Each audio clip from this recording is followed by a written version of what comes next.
Kami menghimbau jika tidak berhalangan kami persilahkan untuk menyalakan atau mengaktifkan videonya masing-masing.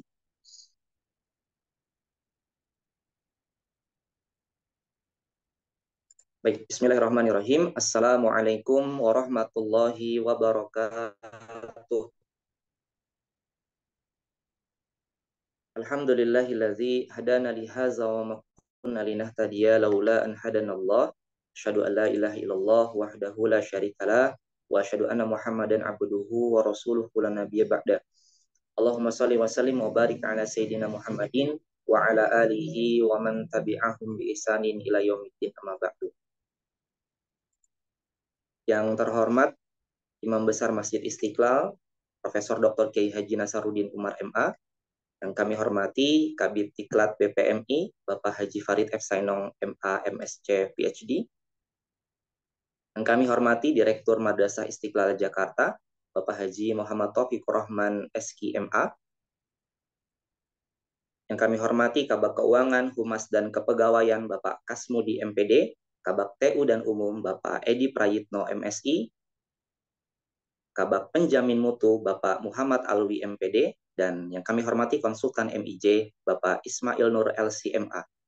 Dan tak lupa tentu yang kami hormati para kepala madrasah di lingkungan Madrasah Istiqlal Jakarta, yang kami hormati Kepala Kelompok Bermain Ibu Emma Mardiah SPD, Kepala Raudatul Atfal Ibu Zatiah Lesyani SPDI, yang kami hormati Kepala Madrasah Ibtidaiyah Ibu Mastiah SPD, Kepala Madrasah Sanawiyah Ibu Erni Kurniasih MPD, Kepala Madrasah Aliyah Bapak Asep Marpu SPDI, dan tentu yang kami hormati dan kami muliakan seluruh Bapak dan Ibu guru serta pegawai Madrasah Istiqlal Jakarta yang dirahmati Allah. Bapak Ibu yang dirahmati Allah, insya Allah di pagi hari ini kita akan mengikuti upgrading Madrasah Istiqlal Jakarta edisi bulan Agustus tahun 2023, bertepatan pada tanggal 26 Agustus dan tanggal 9 Safar 1445 Hijriah. Mari Bapak Ibu kita awali kajian kita di bulan ini dengan sama-sama membaca Ummul Quran Suratul Fatihah. Kita berdoa dan memohon kepada Allah Subhanahu wa taala agar diberikan kelancaran, keberkahan selama berlangsungnya kegiatan pada hari ini. Ala hadhihi niyah wa li kulli niyatin shalihah wa ila hadratin Nabi Mustafa Rasulillah. Al-Fatihah. A'udzu billahi minasyaitonir rajim. Bismillahirrahmanirrahim. Alhamdulillahirabbil alamin arrahmanir rahim maliki yaumiddin. Iyyaka na'budu wa iyyaka nasta'in. Ihdinas siratal mustaqim. Siratal ladzina an'amta 'alaihim ghairil maghdubi 'alaihim waladdallin. Amin amin ya rabbal alamin. Selanjutnya mari kita simak dan dengarkan bersama pembacaan ayat suci dan sari tilawah Al-Quran yang akan disampaikan oleh Bapak Ahmad Nur SPD dan Ibu Nur Hasanah SPD. Kepada keduanya kami persilahkan.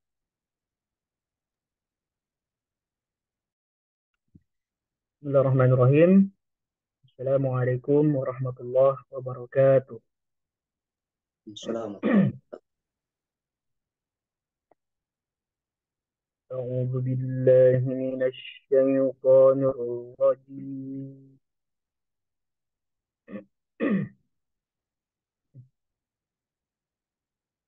بسم الله الرحمن الرحيم.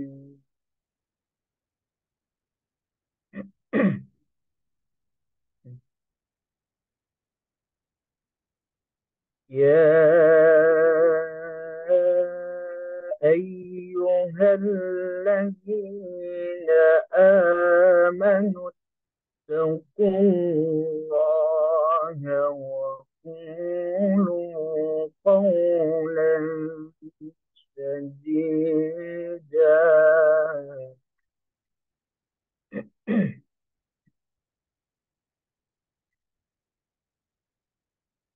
يصلح لكم أعمالكم ويغفر لكم ذنوبكم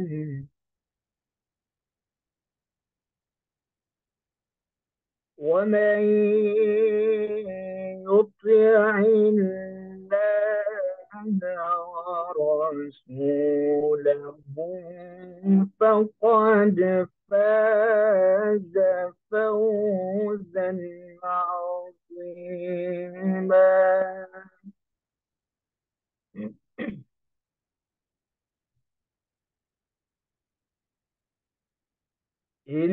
إنا عرضنا الأمانة على السماوات والأرض والجبال فأبين أن يحملنها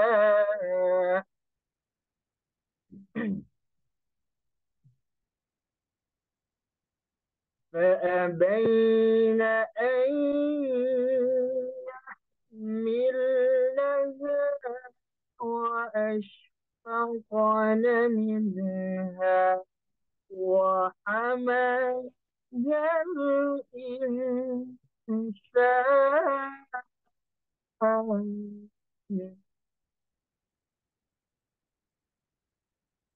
إنه كان ظلوما جهولا.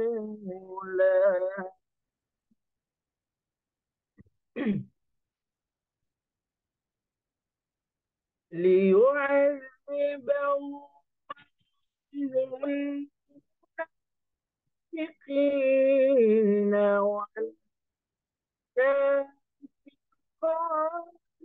والمشركين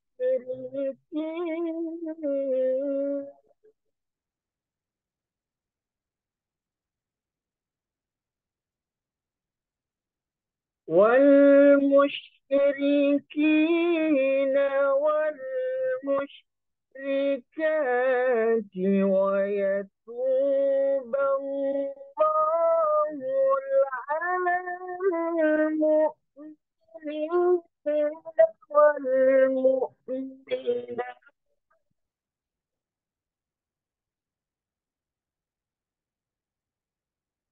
وكان الله غفورا رحيما. وكان الله غفورا رحيما.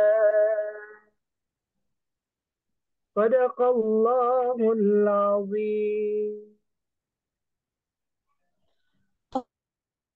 Aku berlindung kepada Allah dari godaan syaitan yang terkutuk dengan menyebut nama Allah yang Maha Pengasih lagi Maha Penyayang. Wahai orang-orang yang beriman, bertakwalah kamu kepada Allah dan ucapkanlah perkataan yang benar. Niscaya Allah akan memperbaiki amal-amalmu dan mengampuni dosa-dosamu. Dan barang siapa menaati Allah dan Rasul-Nya, maka sungguh dia menang dengan kemenangan yang agung. Sesungguhnya kami telah menawarkan amanat kepada langit, bumi, dan gunung-gunung, tetapi semuanya enggan untuk memikul amanat itu, dan mereka khawatir tidak akan melaksanakannya. Lalu dipikulah amanat itu oleh manusia. Sungguh, manusia itu sangat zalim dan sangat bodoh.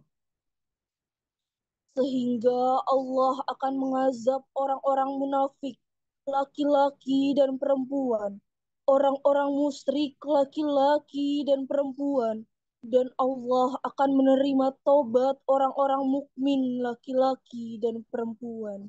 Dan Allah Maha Pengampun, Maha Penyayang. Maha benar Allah atas segala firman-Nya.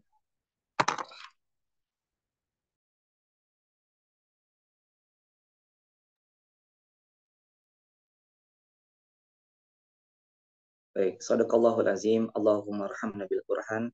Terima kasih kepada Bapak Ahmad Nur SPD dan Ibu Nur Hasanah SPD. Bapak Ibu yang dirahmati Allah, mari selanjutnya kita ikuti doa dan insya Allah dalam hal ini akan dipimpin oleh guru kami Ustadz Lukman SK MPD. Kepada Ustadz kami persilakan.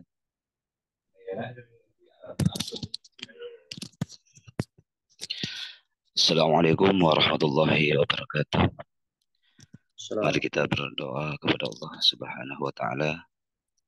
Semoga aktivitas kita hari ini Allah senantiasa memberikan kelancaran, memberikan kemudahan, dan kita mendapatkan ilmu yang bermanfaat. Al-Fatihah. A'udzu billahi minasyaitonir rajim. Bismillahirrahmanirrahim. Alhamdulillahi rabbil alamin. Ar-Rahmanir Rahim. Maliki yaumiddin. إياك نعبد وإياك نستعين اهدنا الصراط المستقيم صراط الذين أنعمت عليهم غير المغضوب عليهم ولا الضالين آمين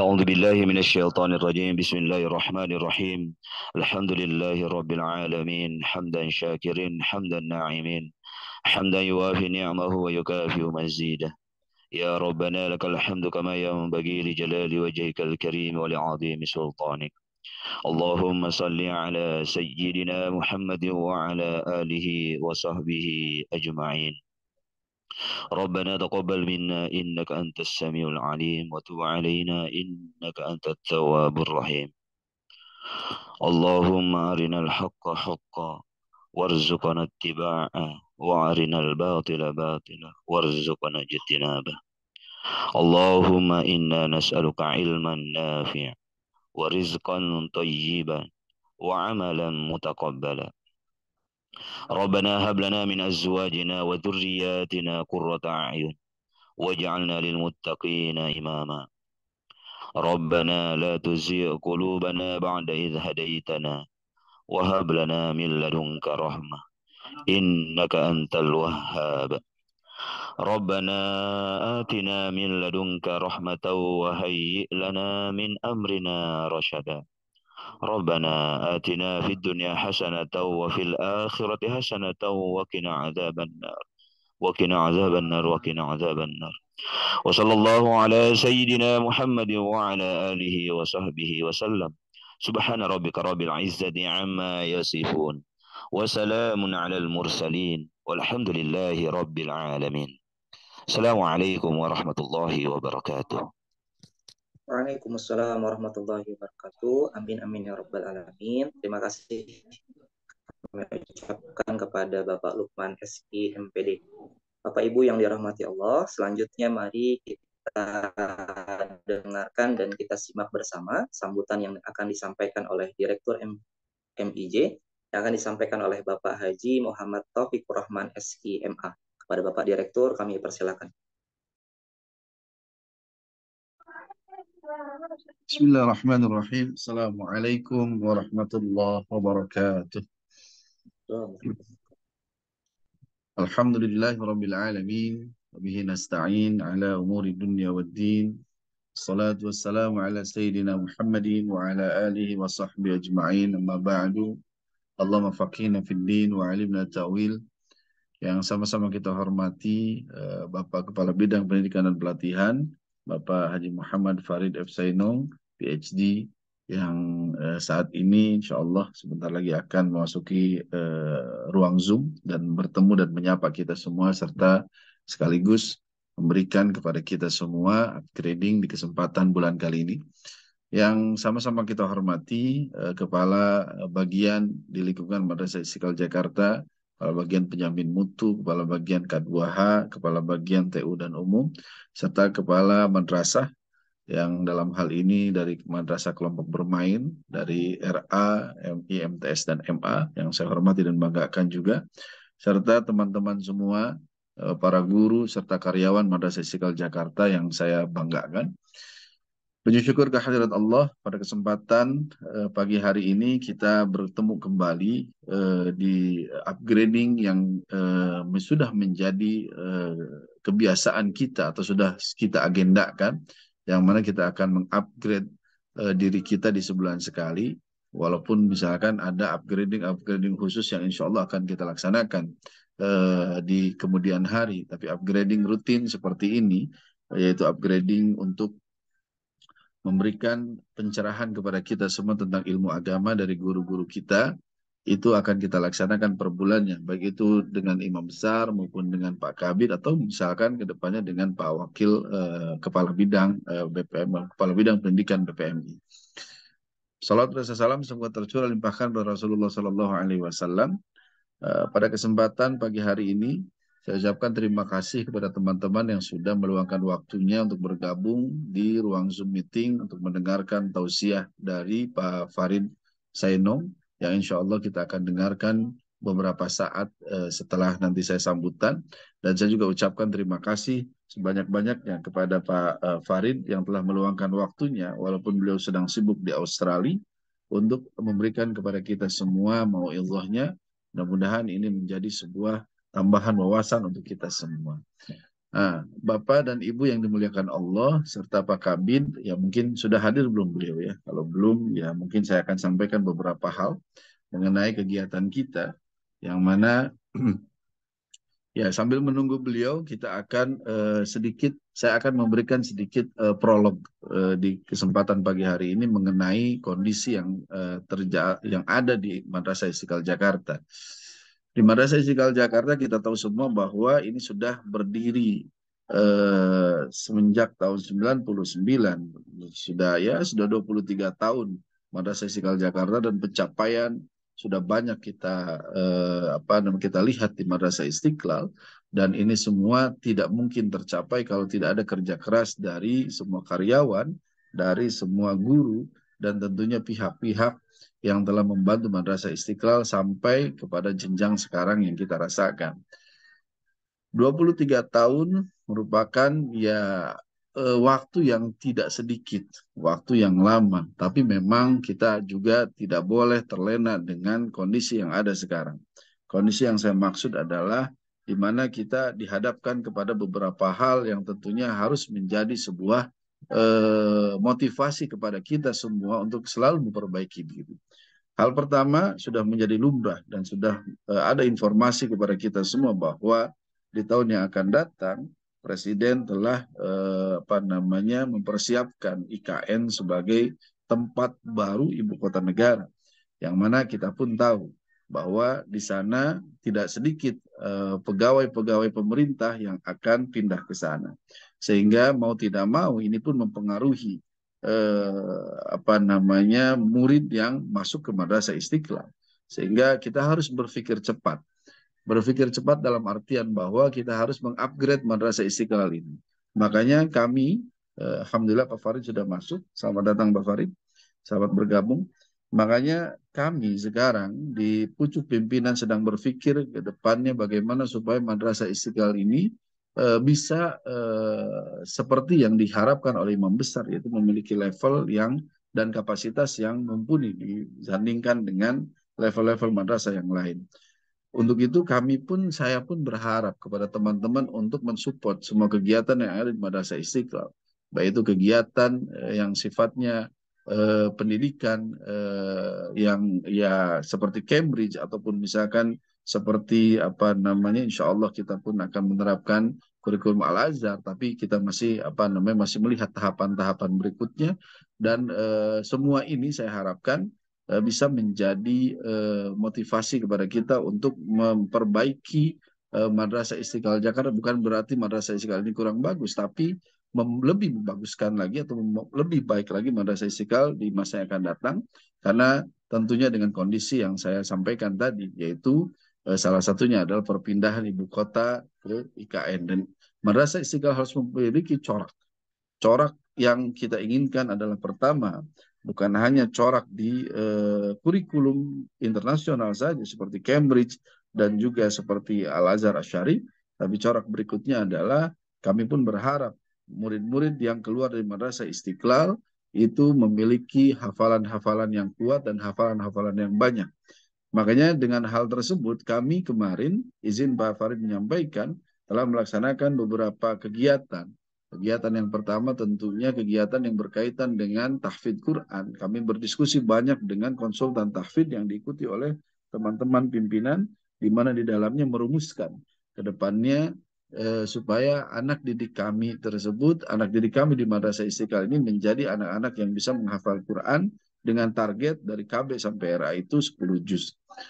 Yang kedua, kami pun melakukan kunjungan-kunjungan. Kemarin kita melakukan kunjungan ke Madrasah Aliyah Negeri 4 serta mengajak guru-guru Cambridge untuk datang ke sana dan memantau langsung. Kemudian juga kami pun mengunjungi ke Madrasah Ibtidaiyah Negeri dan Madrasah Sanawiyah Negeri yang ada di Serengseng guna melihat bagaimana perkembangan kurikulum Al-Azhar di sana. Insya Allah itu sedang kami pelajari, yang mudah-mudahan itu bisa kita implementasikan di Madrasah Istiqlal Jakarta. Jadi akan ada dua hal yang akan kita implementasikan, yaitu salah satunya adalah kurikulum Cambridge dan satu lagi adalah kurikulum Al-Azhar Asy-Syarif. Nah, tentunya teman-teman yang dimuliakan Allah Subhanahu wa taala serta Pak Farid yang saya hormati, hal ini membutuhkan kerja keras kita, hal ini membutuhkan semangat besar kita, dan tentunya hal ini juga membutuhkan komitmen kita bersama. Nah, di puncuk pimpinan kami akan menyelenggarakan dua hal untuk bukan di pucuk pimpinan, maksudnya kami di pucuk pimpinan sudah memutuskan akan menyelenggarakan dua hal, yang mana hal ini mudah-mudahan akan menjadi tambahan motivasi bagi teman-teman. Yang pertama, kami mengeluarkan yang disebut dengan kontrak kerja, yang mana kontrak kerja ini akan ditandatangani oleh seluruh pegawai Madrasah Istiqlal Jakarta, yang di dalamnya ada poin-poin penting yang akan kita sepakati demi kemajuan Madrasah Istiqlal Jakarta. Yang kedua, di bulan September besok, dengan melihat kondisi di Madrasah Istiqlal Jakarta, terlebih kondisi di kepegawaian, yang tentunya hal ini kalau misalkan kita lihat tidak meratanya pos-pos yang diharapkan, maka kami coba untuk melakukan pemetaan.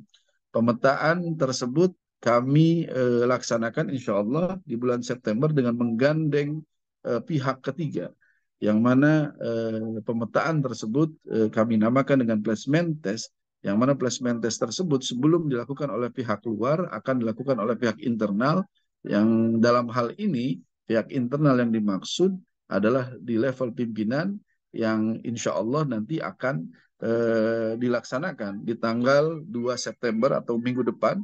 Kita akan melaksanakan placement test, gunanya bukan untuk apa-apa, tapi untuk pemetaan saja. Siapa di mana, siapa kemana, supaya kita tahu seseorang itu atau orang ini pas enggak tempatnya di sana. Nah, kalau misalkan tidak pas, nanti akan kita lihat kembali kondisinya seperti apa supaya semuanya settle. Jadi teman-teman, insya Allah di tanggal 2 September besok kita akan placement test dari internal. Yang mana placement test internal ini akan digawangi oleh dua bagian, yaitu Kabag PM dan juga Kabag K2H sebagai gawangnya. Dan insya Allah semuanya akan dilaksanakan placement test. Yang kedua, di tanggal 2 September juga kita rencana mau ada kegiatan bersih-bersih Masjid Istiqlal. Ini masih tahap perencanaan, yang rencana tersebut belum kita finalkan. Cuman setidaknya ada satu hal yang akan kita laksanakan di bulan September, yaitu bersih-bersih tersebut akan mengajak siswa-siswi MTS dan MA. Jadi sekitar 500 orang akan terlibat di kegiatan bersih-bersih Madrasah Istiqlal. Yang 500 orang yang kami maksud itu adalah siswa MTS dan MA, kemudian ditambah juga dengan pegawai Madrasah Istiqlal. Karena apa? Karena saat ini kalau misalkan kita lihat, banyak sekali keluhan-keluhan dari pengguna fasilitas Istiqlal, terutama dari orang tua murid yang mengeluhkan tentang kebersihan lingkungan di Masjid Istiqlal. Walaupun kita paham, Istiqlal telah menggandeng Aircon untuk melakukan untuk menjadi perusahaan yang akan bertanggung jawab di level kebersihan tersebut. Tapi saya rasa ini merupakan tanggung jawab kita bersama, di mana menjaga kebersihan, terus kemudian juga menjaga kerapihan di lingkungan Masjid Istiqlal, itu bukan hanya tanggung jawab di satu orang atau satu bagian, tapi ini tanggung jawab semuanya. Makanya di tanggal 2 September besok, mudah-mudahan ini di rapat pimpinan Masjid Istiqlal, rapat pimpinan PPMI disetujui, kita akan coba untuk mengundang siswa-siswa yang ikut membersihkan Madrasah Istiqlal, Masjid Istiqlal secara keseluruhan. Nanti kita akan split, kita akan bagi-bagi siapa di mana, kemudian membersihkan apa, termasuk di dalamnya mungkin karyawan Istiqlal pun kami coba untuk undang di acara besar tersebut. Dan yang terakhir ingin saya laporkan kepada Pak Kabid secara khusus, alhamdulillah sebulan ini kegiatan Istiqlal Boarding School sudah berjalan, ada sekitar 36 murid yang mendaftarkan diri sebagai santri boarding, yang mana santri boarding tersebut ya mereka lebih didominasi oleh santri dari MTS dan MA pun ada, di mana mereka ditempatkan di tempat belajarnya itu adalah tempat bekas laboratorium komputer yang di kelompok bermain kita sulap itu menjadi tempat tidur mereka, dan itu tempat belajar mereka atau tempat ruang kelas mereka bareng-bareng, dan kegiatan mereka setiap hari itu bukan hanya menghafal Quran tapi juga mengaji kitab kuning, yang insya Allah kegiatan tersebut saat ini saya di Istiqlal dan saya melihat langsung kegiatan itu sedang berlangsung di pagi ini. Mudah-mudahan anak-anaknya betah dan juga mudah-mudahan bertambah lagi anak-anaknya sehingga capaian-capaian kita di Madrasah Istiqlal itu bisa terbantu dengan adanya Istiqlal Boarding School ini. Capaian yang dimaksud adalah capaian tahfidz dan juga tadi itu implementasi kurikulum Al-Azhar Asy-Syarif Kairo.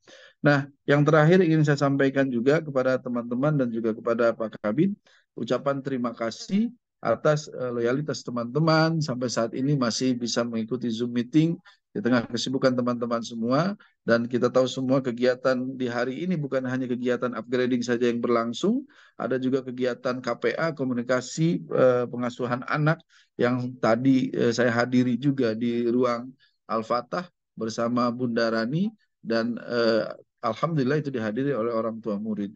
Dan mudah-mudahan apa yang kita lakukan pada kesempatan pagi hari ini menambah keberkahan untuk kita, dan kita niatkan untuk thalabul ilmi, dan insya Allah dengan niat thalabul ilmi itu akan menambah mudah jalan kita menuju surganya Allah Subhanahu wa taala. Terima kasih. Mudah-mudahan kita bisa mengikuti kegiatan ini, dan mudah-mudahan kegiatan ini berjalan lancar, baik, dan kita semua mendapatkan ilmu yang bermanfaat untuk kita dan keluarga kita. Allahumma fiqh ila aqwamit thoriq. Wassalamualaikum warahmatullahi wabarakatuh. Waalaikumsalam warahmatullahi wabarakatuh. Terima kasih saya ucapkan kepada Direktur MIJ Bapak Haji Muhammad Taufik Rahman SI MA. Semoga seluruh rencananya berjalan dengan lancar ya, dan juga seluruh target-targetnya dapat tercapai. Baik Bapak Ibu yang dirahmati Allah, kita tiba di acara inti yaitu Upgrading Madrasah Istiqlal Jakarta edisi bulan Agustus tahun 2023. Mari sama-sama kita persiapkan diri kita untuk menuntut ilmu. Langsung saja kami persilahkan kepada Bapak Haji Farid F. Sainong, MA, MSc, PhD. Kami persilahkan. Iya. Terima kasih. Suara saya terdengar ya? Terdengar Ustaz. Oke, terima kasih. Ini kayaknya lightingnya kurang bagus.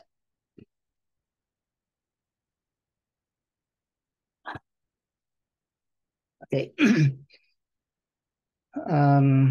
Sebentar. Oke. Bismillahirrahmanirrahim. Assalamualaikum warahmatullahi wabarakatuh. Alhamdulillah, wassalatu wassalamu ala rasulillah Sayyidina Muhammad wa ala alihi wa sahbihi ajma'in, amma ba'du. Yang sama-sama kita hormati Imam Besar Masjid Istiqlal, Profesor Dr. Kiai Haji Nasaruddin Umar, MA. Yang sama-sama kita hormati Direktur Madrasah Istiqlal Jakarta, Bapak Taufikur Rahman. Yang terhormat Bapak Ibu pimpinan pejabat di lingkungan Madrasah Istiqlal Jakarta.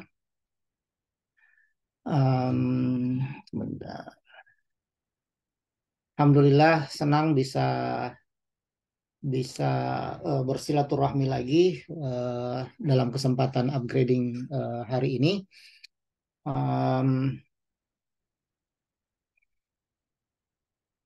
Oke, sudah kelihatan ya.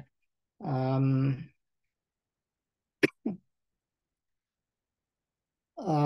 Ya, mudah-mudahan kita semua sehat walafiat dan Allah Subhanahu wa taala senantiasa memberikan melimpahkan rahmat dan hidayahnya buat kita semua. Amin ya rabbal alamin.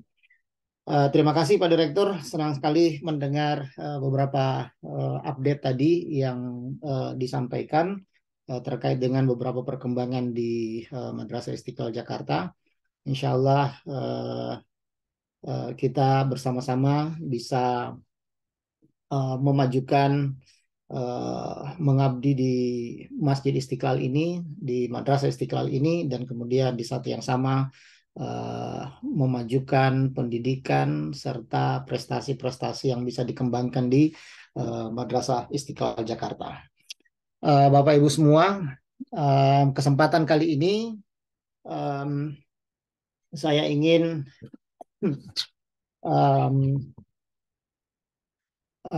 mengajak kita sama-sama berdiskusi. Jadi mungkin saya juga pengen kita bisa lebih lebih interaktif dalam pertemuan ini. Jadi nanti kalau ada interupsi atau pertanyaan atau apapun sifatnya, silahkan ini bisa langsung bicara. Yang penting kita sama-sama bisa paham bahwa kita sedang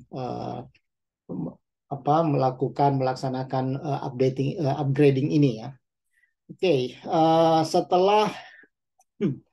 setelah kita banyak belajar tentang dasar-dasar beragama, memahami bagaimana kita beristidlal menggunakan dalil-dalil, dan juga dalam banyak kesempatan kita memaparkan banyak visi wasatiyah atau madrasah yang ingin kita kembangkan lebih banyak di Indonesia ini secara umum, serta beberapa kasus-kasus khusus yang yang kita pernah bahas bersama. Nah, mengikuti semangat itu, kesempatan ini saya ingin gunakan buat kita untuk sama-sama belajar tentang agama dan tradisi dengan mengambil dua kasus saja dulu ya, tentang mandi safar dan khitan perempuan. Kebetulan ini bulan safar ya, ada tradisi yang besar di kalangan umat Islam, khususnya di Asia Tenggara, di tanah-tanah Melayu, termasuk di Indonesia, dan sebagian pula di kawasan lain masyarakat Muslim di seluruh dunia. Dan kemudian tentang tradisi lainnya yang perlu kita garis bawahi bersama, dan ini mungkin pernah saya janjikan, kita mungkin akan membahas secara spesifik tentang khitan perempuan sebagai sebuah tradisi atau apakah ia adalah ajaran agama. Sering kita dihadapkan pada preposisi yang sangat yang dianggap atau diyakini mapan tentang agama dan tradisi, di mana minimal ada dua kelompok dalam Islam yang selalu berseberangan ketika berbicara tentang agama dan tradisi.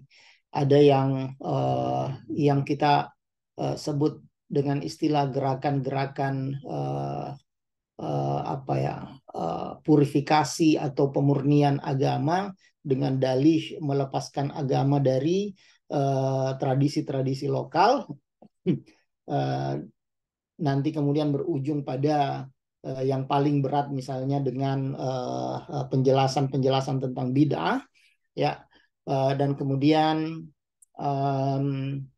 ada kelompok lain yang selalu menginginkan agar tradisi dan agama itu bisa berjalan seiring dengan berbagai levelnya. Satu hal yang mungkin bisa kita jadikan contoh dulu untuk mengawali kajian kita adalah sholat adalah perintah agama, sholat adalah kewajiban kita untuk umat Islam, ya, dengan segala syarat dan rukunnya yang harus kita penuhi, ya. Tetapi hal-hal yang melekat dalam melaksanakan sholat itu kemudian tidak semata-mata berurusan dengan agama, ya. Walaupun ada pendapat yang juga menjelaskan bahwa ya dalam sholat pun semuanya harus mencontoh Nabi, dan memang dalil yang paling sharih tentang ini adalah shollu kama ra'aitumuni usolli. Preposisi ini pernah saya jelaskan beberapa kali, ya. Bahwasanya misalnya sebagai muslim kita wajib sholat, rukun syaratnya harus dipenuhi supaya sholat kita sah, ya. Di sisi lain mayoritas umat Islam tidak mempermasalahkan misalnya tentang pakaian yang kita pakai, ya. Jadi misalnya yang kelompok minor yang atau ulama-ulama yang menginginkan agar sholat itu memang seperti Nabi, itu bukan hanya dalam konteks gerakan, tetapi juga dalam bentuk pakaian misalnya. Jadi kemudian ada aja yang menganggap bahwa sholat itu tidak sah kalau menggunakan pakaian yang tidak seperti Nabi, ya. Tapi mayoritas ulama mengatakan bahwa yang dicontoh dari Nabi adalah syarat dan rukun sholat, ya, bukan pakaian yang digunakan Nabi, ya. Jadi kemudian kita semua umat Islam bisa memiliki pakaian yang berbeda-beda, dan pakaian adalah salah satu ungkapan atau ekspresi budaya dari masing-masing tempat, ya. Karenanya orang Saudi demikian, orang Mesir demikian, orang Maroko juga demikian. Tambah lagi melebar ke Asia Tengah, India, Pakistan, Bangladesh dan sebagainya punya pakaiannya sendiri. Sampai ke Indonesia kita juga punya pakaian kita sendiri, baik yang sudah teridentifikasi sebagai pakaian Muslim, ya, dan itu identifikasi budaya, ya, bukan identifikasi agama. Jadi misalnya kita pakai baju koko, pakai peci, perempuan pakai mukena misalnya, ya, itu adalah identifikasi budaya, ya. Lebih sebagai identifikasi budaya daripada agama. Mengapa? Kalau seandainya itu adalah identifikasi agama, ya seharusnya seragam tuh. Tapi ya orang Arab tidak pakai baju koko kayak kita, ya, tidak pakai sarung. Perempuan-perempuan Arab juga tidak pakai mukena kalau sholat. Nah, yang inti dalam berpakaian dalam sholat tentu saja adalah menutup aurat, ya. Dan karenanya kadang-kadang kita juga bingung, mungkin Pak Ismail Nur juga bisa bercerita banyak. Kalau di Indonesia kita relatif berkata bahwa menutup aurat itu dalam sholat ya pakai celana panjang, ya, pakai baju yang rapih, ya, apalagi khusus kalau kita mau ke masjid. Tapi di Mesir misalnya akan kelihatan banyak sekali orang yang bukan tidak berpikir tentang etika, tapi karena berpikir bahwa sudah nutup aurat, kita ketemu banyak orang yang sholat dengan celana puntung misalnya, sholat Jumat dengan celana puntung misalnya, yang sempat yang menutupi lutut saja. Itu pun digunakan khususnya anak-anak muda misalnya, pergi sholat Jumat pakai celana puntung saja, ya, yang penting menutup aurat. Yang dalam etika keagamaan kita di Indonesia itu tidak lumrah, tidak lazim, bahkan mungkin kita bisa sebut kurang ajar. Tapi itu adalah sekali lagi ekspresi budaya. Walaupun itu bukan, tentu saja tidak representasi budaya Mesir, ya, pengaruh budaya global saya kira. Nah, jadi dalam sholat sekalipun ada unsur budaya, ya, ada unsur tradisi yang juga melekat, ya, yaitu pakaian khususnya. Nah, itu dalam hal yang paling penting pun seperti sholat, ya, kita masih memiliki identifikasi atau attachment pada budaya. Jadi kita bisa lihat misalnya orang yang berpakaian misalnya bajunya panjang sampai paha atau lutut dan kemudian celananya dengan celana panjang tapi kain biasa dan rata-rata misalnya di atas mata kaki, kita kemudian menganggap ini Muslim entah dari India, dari Pakistan atau dari Bangladesh. Ya, ketemu orang Saudi, Mesir, Maroko juga bisa kita bedakan dari bajunya, dari galabiahnya atau macam-macam. Itu karena ada attachment budaya di situ. Ada tradisi yang mengikut di situ. Ya. Nah, belum lagi yang lain-lainnya. Ya, sampai pada berdoa setelah sholat, jahar atau sir dan sebagainya. Nah, di situ sudah ikut. Apalagi pada hal-hal yang istilahnya tidak ada unsur ubudiyahnya. Ya. Nah, khitan mungkin ada, mandi safar mungkin agak repot nyarinya. Tapi apa namanya, ini menjadi tradisi atau kebiasaan masyarakat yang tentu saja kita semua bebas ya mau melakukan atau tidak, juga tidak apa-apa ya. Cuman memang kadang-kadang kita memerlukan argumentasi yang kuat, yang menarik agar supaya orang paham bahwa ya entah itu menurut kita mandi safar itu boleh atau tidak boleh. Nah, saya ingin melihat sedikit mandi safar dulu sebagai sebuah tradisi dalam masyarakat kita. Diawali dengan pikiran manusia atau umat Islam atau sekelompok orang yang bisa kita kaitkan dengan istilah mitos. Ya. Jadi mitos bulan Safar itu macam-macam. Ini hanya ada beberapa saja yang saya tunjukkan di sini. Yang pertama, banyak umat Islam, khususnya di Indonesia, di Asia Tenggara, dan juga di Asia Selatan, termasuk juga di Persia. Ya. Bulan Safar itu dianggap sebagai bulan buruk. Ini kita bicara tentang pemahaman yang berkembang di masyarakat. Bulan buruk, bahwasannya dari bulan ini ya ada yang menyebutnya dengan istilah bulan bala. Maka kemudian banyak pantangan yang tidak boleh dilakukan di bulan ini dalam persepsi tradisi kita, ya. Jadi bulan buruk, jadi di sini orang banyak menghindari acara-acara besar di bulan Safar. Jadi pernikahan tidak dilakukan di bulan Safar karena mitos-mitos ini, ya.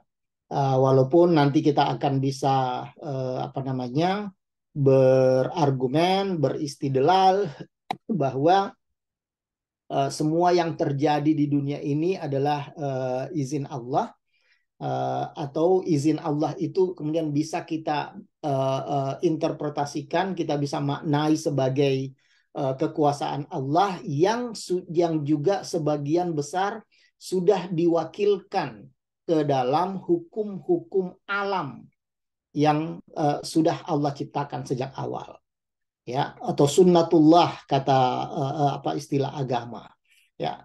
Jadi misalnya gravitasi, apakah kalau saya pegang ini mouse dan kemudian saya lepaskan akan jatuh atau tidak, ya. Saya bisa berkata pasti jatuh, ya.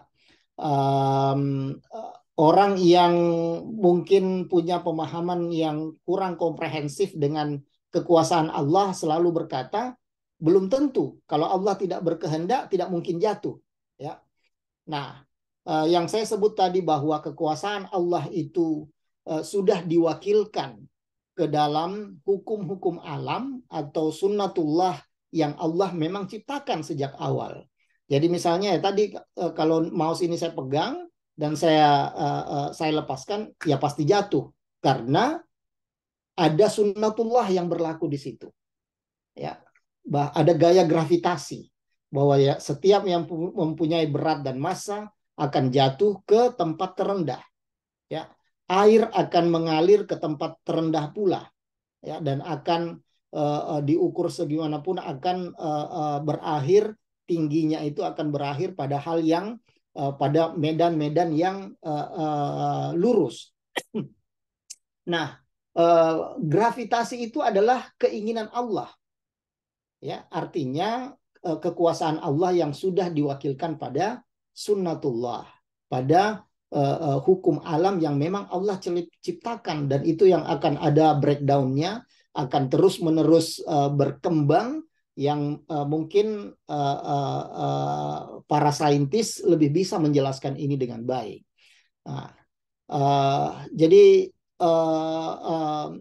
argumen umum menolak bahwa Safar adalah bulan buruk, salah satunya adalah hadis yang sangat populer juga, bahwa tidak ada satupun yang terjadi di alam semesta ini kecuali atas izin Allah.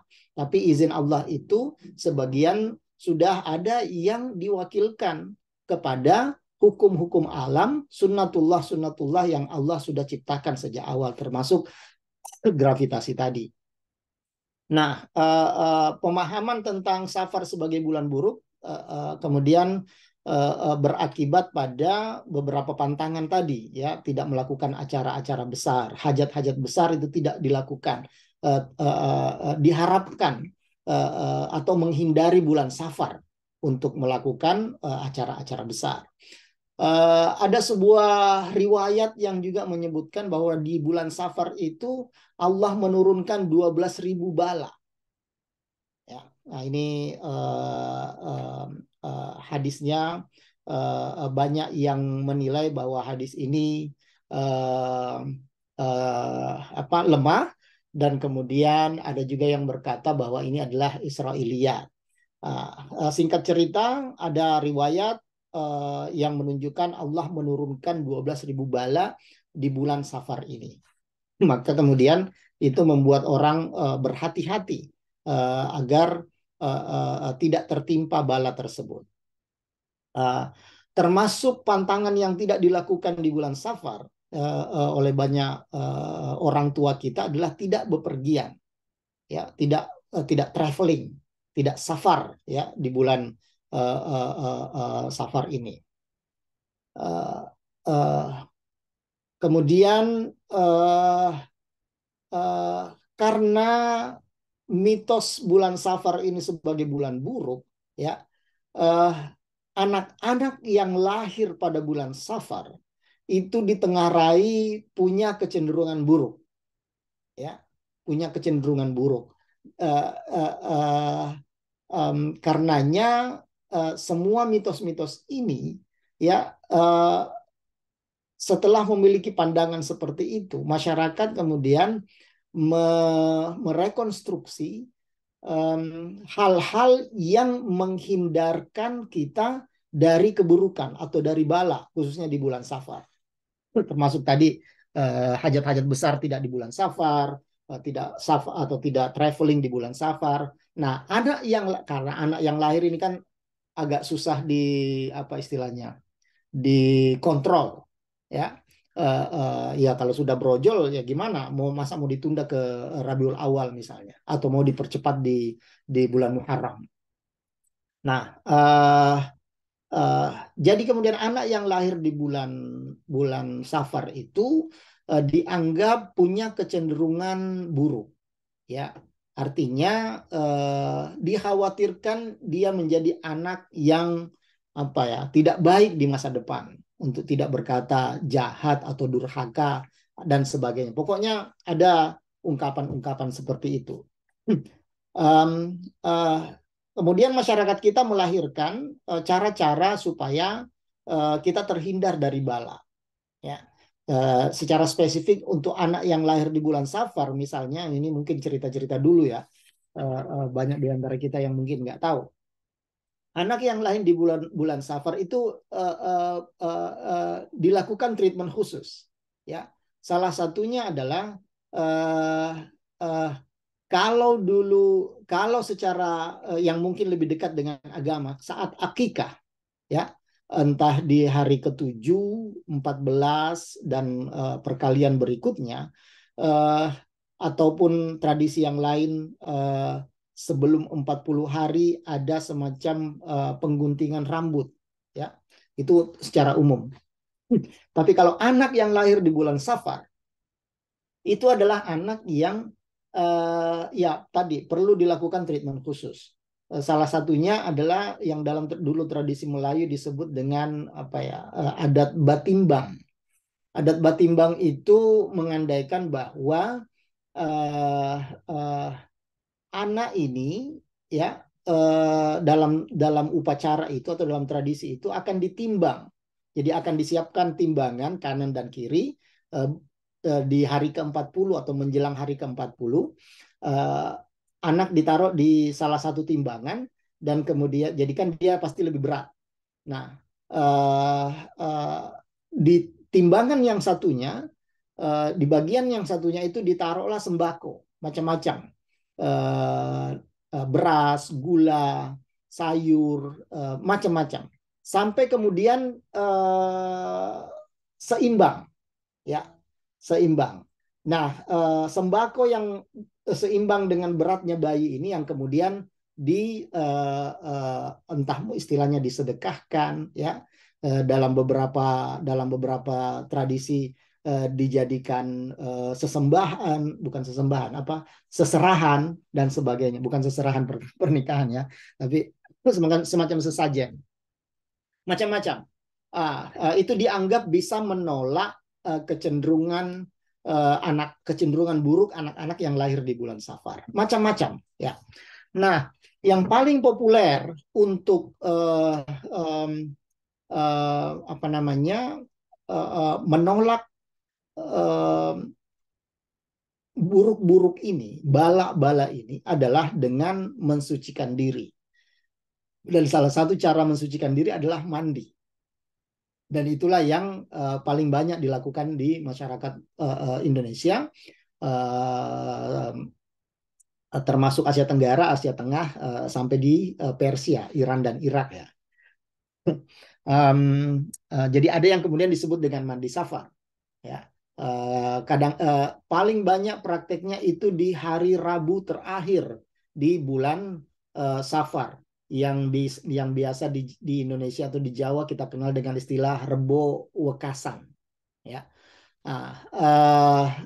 Disitulah waktunya mandi Safar, ya. Jadi dalam banyak tradisi di kampung-kampung mungkin masih ada yang ingat, di tempat tertentu, entah di sungai, entah di kali, entah di laut, di pinggir pantai, ya, ada tradisi mandi Safar, dan itu kemudian dimeriahkan dengan berbagai hal yang menjadi ekspresi budaya setempat. Nah, itu sudah beda-beda. Tetapi dasar pemikiran terkait dengan mandi Safar itu adalah menolak keburukan. Salah satunya adalah membersihkan diri, menolak keburukan yang mungkin menempel pada diri kita. Nah, termasuk juga dalam sebuah cerita ulama-ulama, ya, anak yang lahir di bulan Safar itu sering kena penyakit, dan bahkan termasuk ulama sekaliber Sufi Al-Qushairi, ya, itu pernah mengalami anaknya sakit panjang, itu tidak sembuh-sembuh, ya.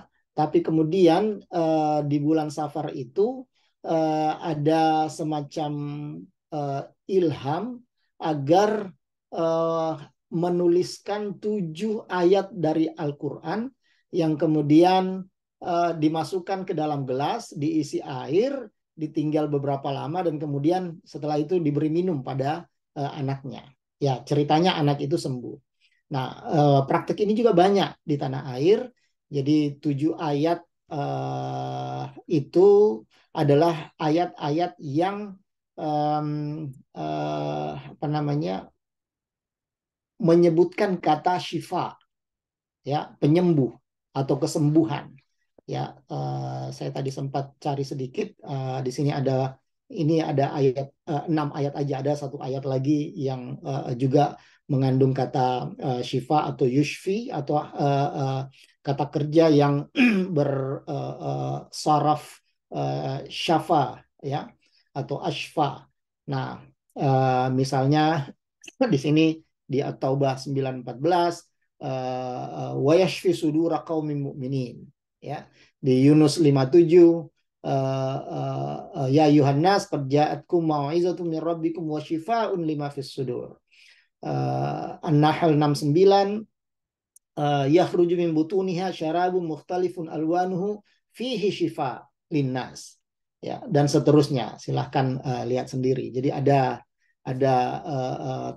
kebiasaan, ada tradisi yang menuliskan ayat-ayat ini, ya, kemudian dimasukkan ke gelas, dikasih air, tinggal beberapa lama, dan kemudian diminumkan pada anak yang sakit. Insya Allah sembuh.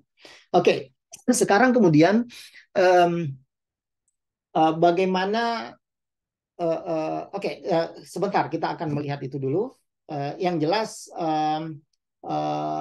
mandi safar ini menjadi tradisi dalam masyarakat Muslim, dan kemudian ulama ada yang membolehkan, ada yang tidak membolehkan. Seperti yang saya jelaskan tadi, selalu ada dua kelompok yang membolehkan dan tidak membolehkan. Yang membolehkan berkata bahwa secara umum ini tidak dilarang, ya. Cuman memang harus dihindari bahwa ada mitos-mitos yang sebenarnya selama itu tidak membuat kita ragu dengan kuasa Allah, maka itu tidak apa-apa. Nah, jadi istilahnya mitos-mitos tadi tidak perlu dipercayai sebagai apa, sesuatu yang pasti terjadi. Tidak, ya, karena misalnya bala ataupun sakit itu bisa datang kapan saja, ya. Nah, ulama kemudian berkata bahwa ini adalah bagian dari ekspresi kebudayaan masyarakat yang tidak bertentangan dengan ajaran Islam, karena memang sama sekali bukan sebagai sebuah bentuk ubudiyah yang misalnya dilarang di dalam agama misalnya. Itu satu hal. Nanti kita bisa diskusi lagi. Nah, tentang khitan perempuan. Tentang khitan perempuan, ya ini juga menjadi tradisi tapi sedikit berbeda, unik ya modelnya. Jadi secara singkat saya ingin jelaskan dulu, misalnya kalau khitan perempuan, kalau banyak tradisi-tradisi sebelumnya itu dipelihara, kalau misalnya NU ya, memelihara tradisi-tradisi atau diislamisasi sedemikian rupa dan kemudian dilestarikan. Khitan ini agak unik, ya.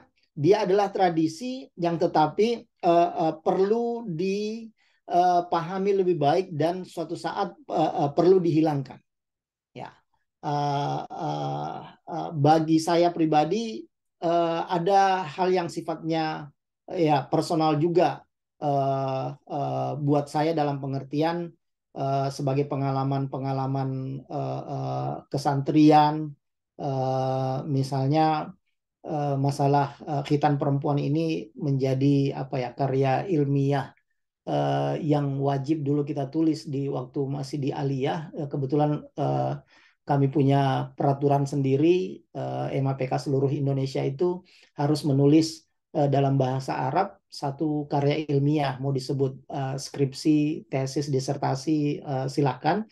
Dan saya menulis tentang khitanul mar'a fil Islam, tentang khitan perempuan dalam Islam tahun 94. Kemudian waktu kuliah di Ciputat saya kembangkan menjadi makalah di dalam kelas, dalam satu mata kuliah tentang masalah-masalah kontemporer. Kemudian sempat juga saya publikasikan di jurnal Sehat namanya, dengan judul Khitan Perempuan, Sunnah atau Kekerasan. Jadi buat saya pribadi memang ceritanya agak panjang. Tapi kita lihat khitannya dulu nih. Um, um, khitan perempuan di dalam hadis itu banyak disebut dengan istilah khafat daripada khitanul mar'ah atau khitanul inas misalnya. Tapi lebih banyak disebut dengan istilah khafat. Ya, dalam teks-teks hadis itu khafat. Ini kita bisa lihat dalam Sahih Bukhari, beberapa penjelasan ulama baik dari An-Nawawi, Abu Syamah, Abu Ubaidah, Abu Abdullah bin Al-Hajj misalnya menggunakan mempopulerkan istilah khafat. Yang menarik juga tema khitan perempuan itu rare, sangat jarang ditemukan dalam kitab-kitab fikih. Ya, sangat jarang kita ditemukan. Kalau khafat itu, kalau khitan laki-laki itu sering kita dapatkan. Ya, baik dalam penjelasan tentang toharah karena itu bagian dari mensucikan diri, atau menjelang Idul Adha karena khitan ini adalah tradisi yang disyariatkan mengikuti tradisi Nabi Ibrahim. Ya, jadi kajian tentang khitan laki-laki banyak, tapi khitan perempuan sangat sulit, cukup sulit mencari sumbernya. Ya, misalnya hanya di kalau misalnya buka Sunan Abi Daud, kita hanya akan ketemu di Kitabut Thaharah dan Babul Adab. Ya, mungkin dianggap sebagai bagian dari pendisiplinan tubuh perempuan, maka kemudian dia dimasukkan dalam Babul Adab. Di sisi lain yang juga menarik adalah makna pejoratif khafat. Khafat itu artinya sebenarnya sesuatu yang di bawah, ya, sesuatu yang di bawah ya, bukan di atas, di bawah. Di dalam bahasa Arab itu grammar di nahwu itu kita sering menyebutkan hukum bacaan ada yang marfu, mansub, majrur, ya. Yang kata lain dari majrur, ya, yang banyak tanda-tanda harakatnya itu adalah di bawah yang berbunyi i, ya,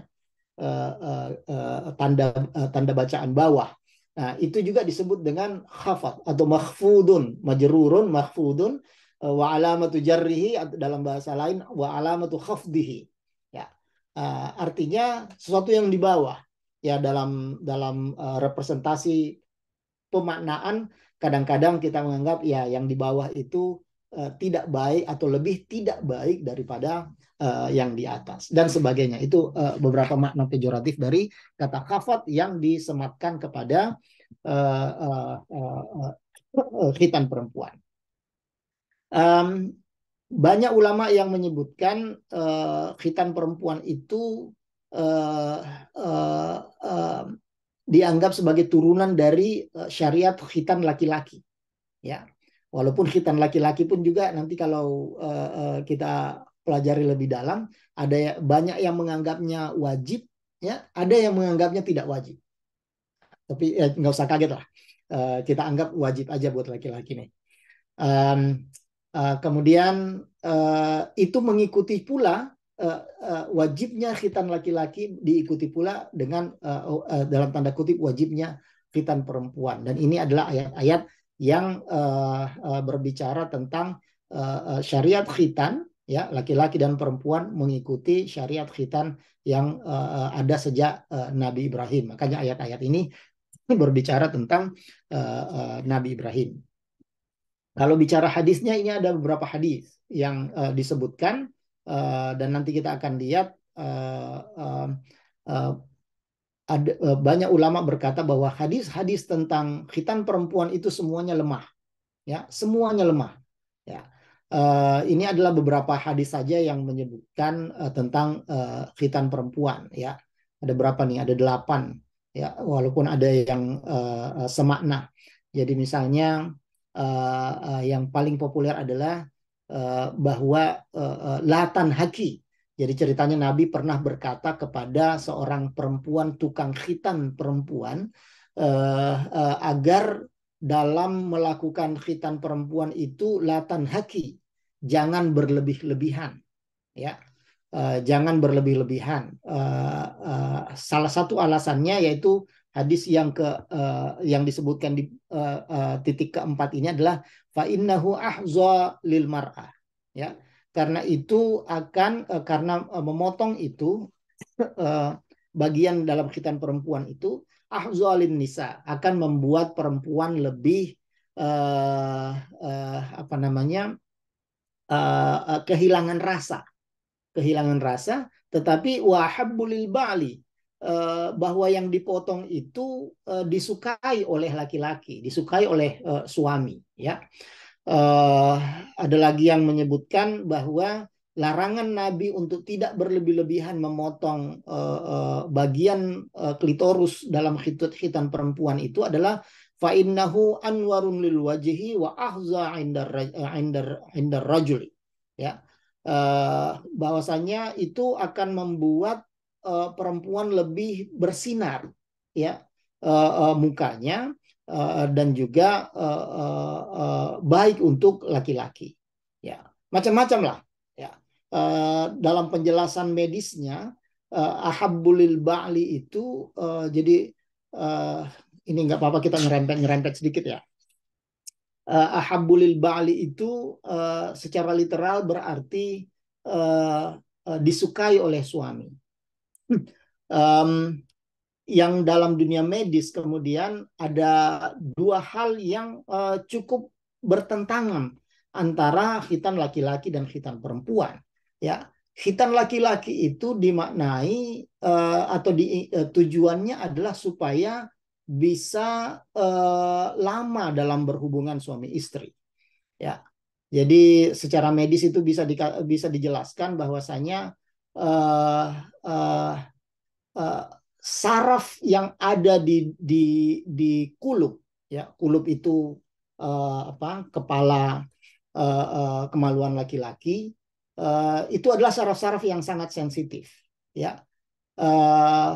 Yang kalau mendapatkan stimulus, ya, dia akan cepat bereaksi, ya.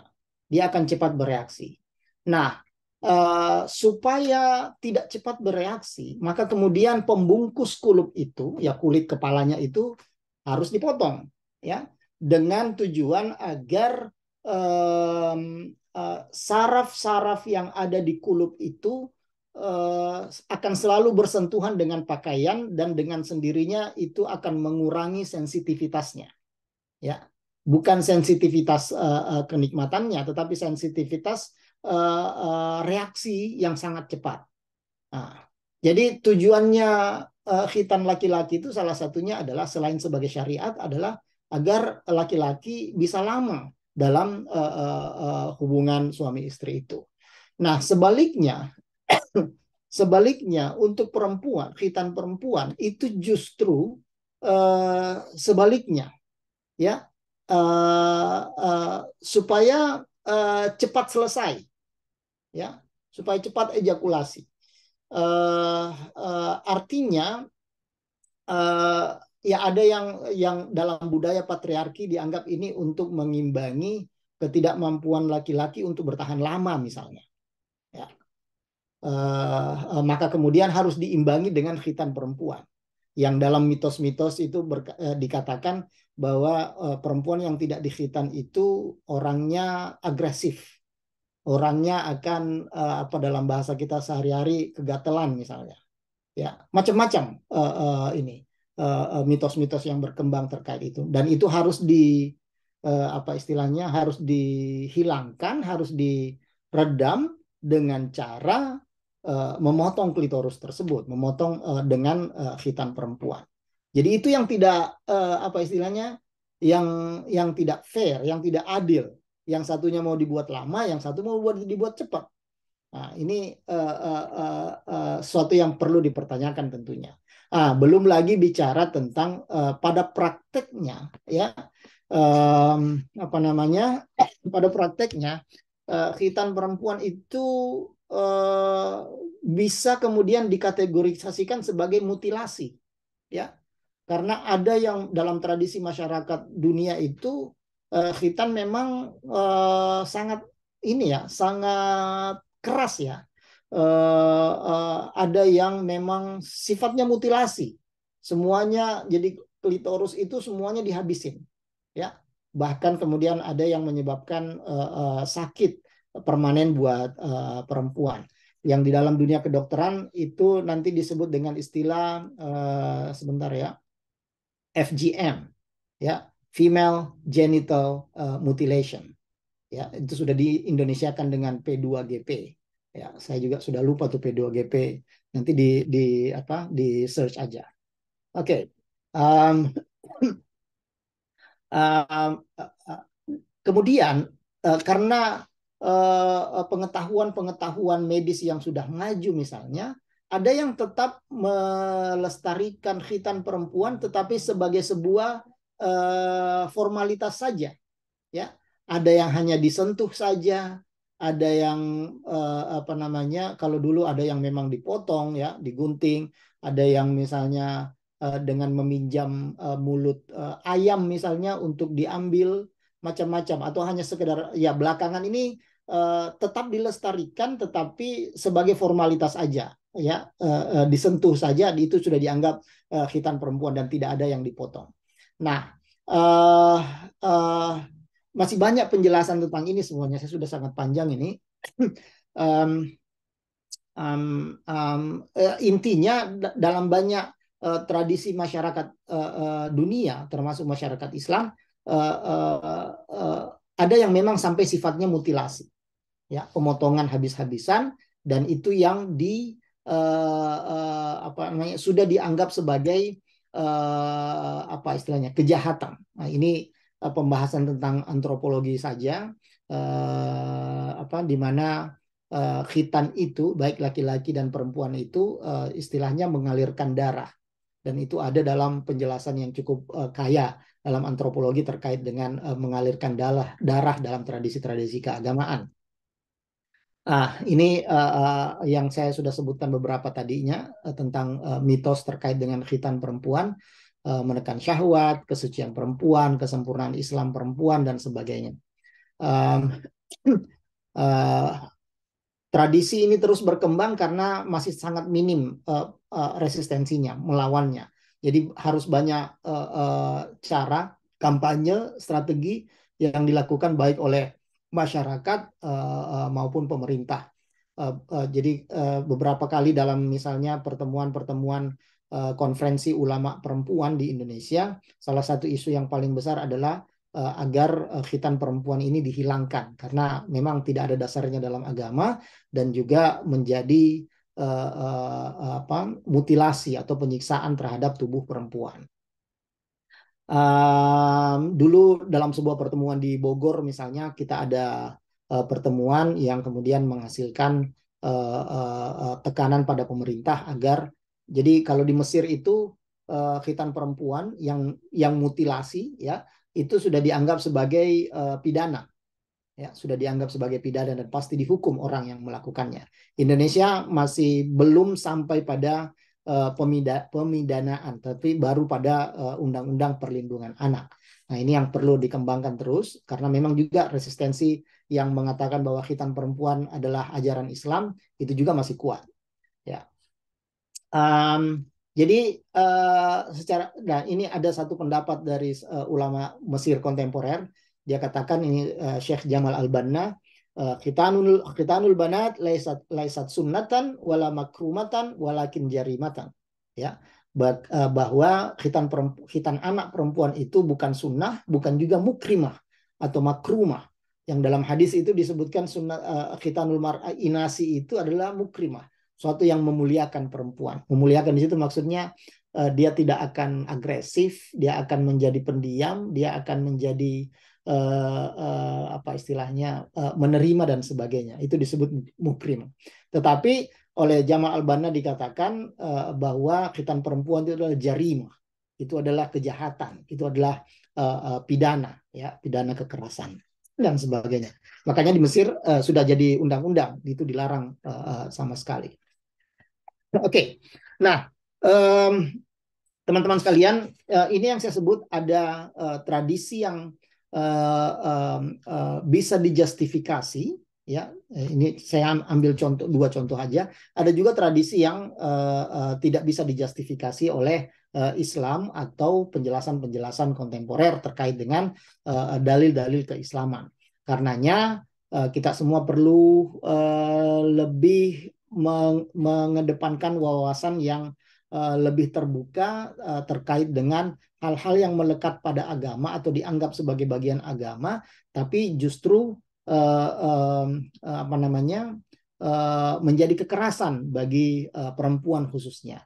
Atau ada juga tradisi yang ya banyak juga tradisi yang tetap dilestarikan karena sebagai sebuah ekspresi budaya dan tidak dilarang di dalam agama. Nah, ini dua contoh yang di mana kita dalam beristidlal ya menggunakan dalil-dalil yang ada itu bisa lebih cermat dan kemudian bisa menghasilkan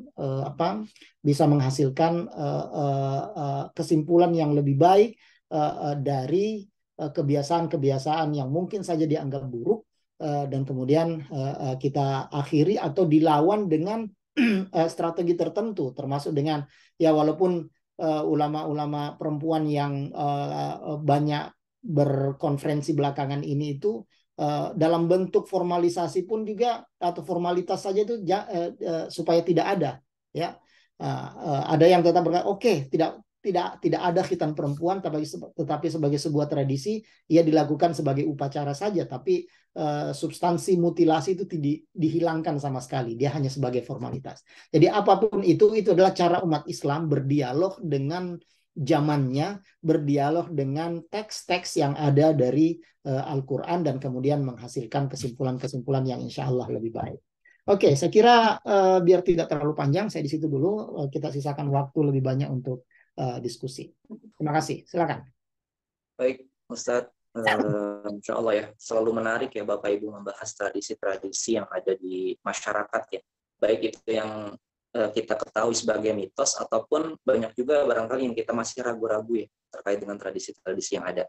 Sebelum kita masuk ke tanya jawab, Bapak Ibu kami persilahkan bagi yang belum mengisi presensi bisa klik link yang sudah dikirimkan oleh tim Humas di kolom chat Zoom pada hari ini. Silakan untuk mengisi presensi. Baik, terima kasih Ustadz sudah membuka ya wawasan kita tentang tradisi-tradisi. Bapak Ibu kami persilahkan bagi yang ingin bertanya boleh dikirimkan di kolom chat atau bertanya langsung juga kami persilahkan.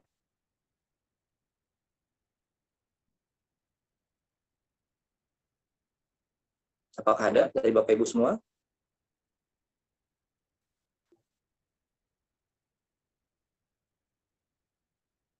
Kami persilahkan kepada Bapak Kabak PM, Ustadz Kalwi.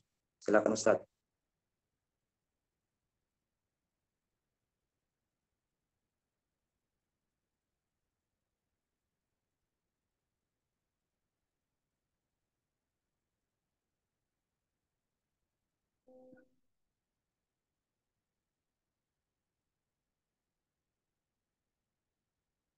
Ya, Silakan Ustadz. baik. Terima kasih Syahril atas waktunya. Bismillahirrahmanirrahim. Assalamualaikum warahmatullahi wabarakatuh. Assalamualaikum.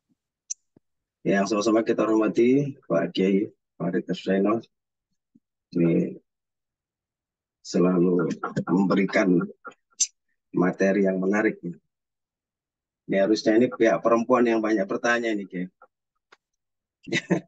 Karena pembahasannya tentang khitan perempuan. Sengaja tadi saya agak berlama-lama. Nggak ada yang ngangkat juga ya. Mungkin di balik layar kali bagi yang banyak nanya barangkali.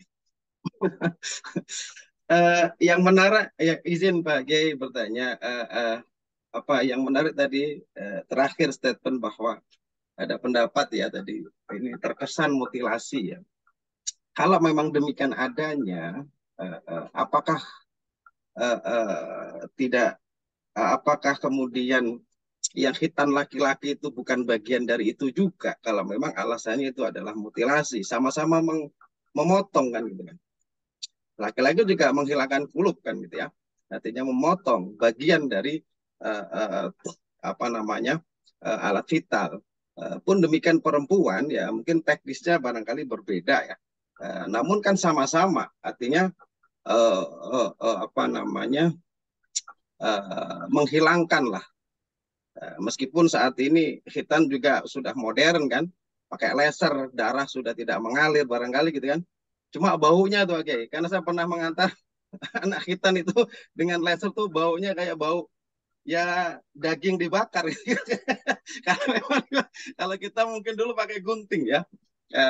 Kalau yang pakai dukun mungkin bukan gunting lagi nih Bu Emma ya. Bambu. Gue ini pura-pura nggak denger gitu kan, nggak ngerti saya. Jadi itu yang udah modern ya. Kalau kita nggak ngalamin itu, kalau anak sekarang itu bahkan habis itu bisa berlari tuh bocah gitu kan, luar biasa. Artinya tidak ada darah mengalir, tapi darah kemudian apa namanya dengan teknologi. Tapi mungkin bukan permasalahan darah ngalirnya, tetapi kemudian menghilangkan tadi itu. Bukankah itu sama Pak G?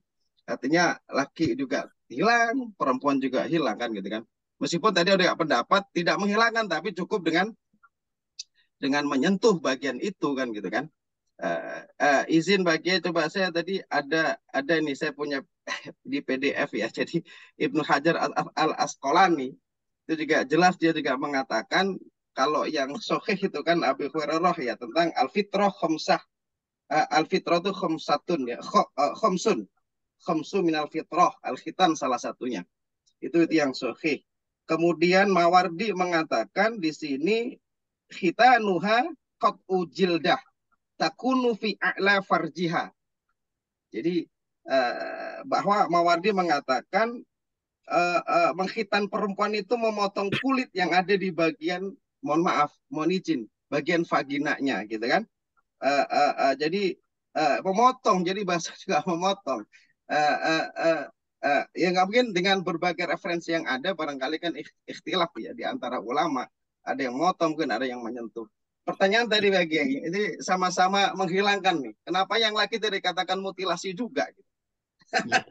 Jadi itu kemudian supaya kita apakah itu khusus perempuan, kan kesian juga kalau kemudian perempuan melakukan khitan dikatakan mutilasi. Itu mungkin sedikit untuk memancing Pak Kiai. Terima kasih. Assalamualaikum warahmatullahi wabarakatuh. Assalamualaikum warahmatullahi wabarakatuh. Oke, ya, saya langsung ya, Ustaz Syahril.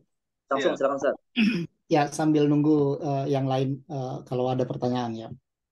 Oke, ada penjelasan ulama begini, bahwa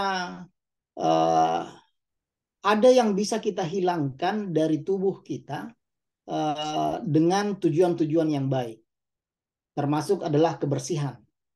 Ya, jadi rambut boleh dicukur, kuku boleh dipotong, ya, bulu ketiak boleh dicabut dan sebagainya untuk apa namanya kebersihan, ya. Dan itu yang beberapa bagiannya disebut dalam khamsun minal fitrah tadi. Dan tentang khitan yang disebutkan dalam khamsun minal fitrah itu hanya spesifik pada khitan laki-laki, ya, tidak terkait dengan khitan perempuan, karena urusannya adalah ke Nabi Ibrahim ya, yang laki-laki, ya. Nah, jadi kemudian motong kuku, rambut, bulu-bulu dan sebagainya, ya, itu dengan tujuan kebersihan, ya, dan itu yang kemudian disebut fitrah, ya, suatu yang awal bersih sebersih-bersihnya, suci suci-sucinya. Maka kemudian khitan itu disebut bagian dari fitrah. Fitrah bukan kealamian manusia, tapi sebersih-bersihnya, bahkan maksudnya kebersihan fisik. Nah, tidak hanya Islam, Yahudi pun melakukan khitan, ya, laki-laki nih. Yahudi pun melakukan khitan laki-laki.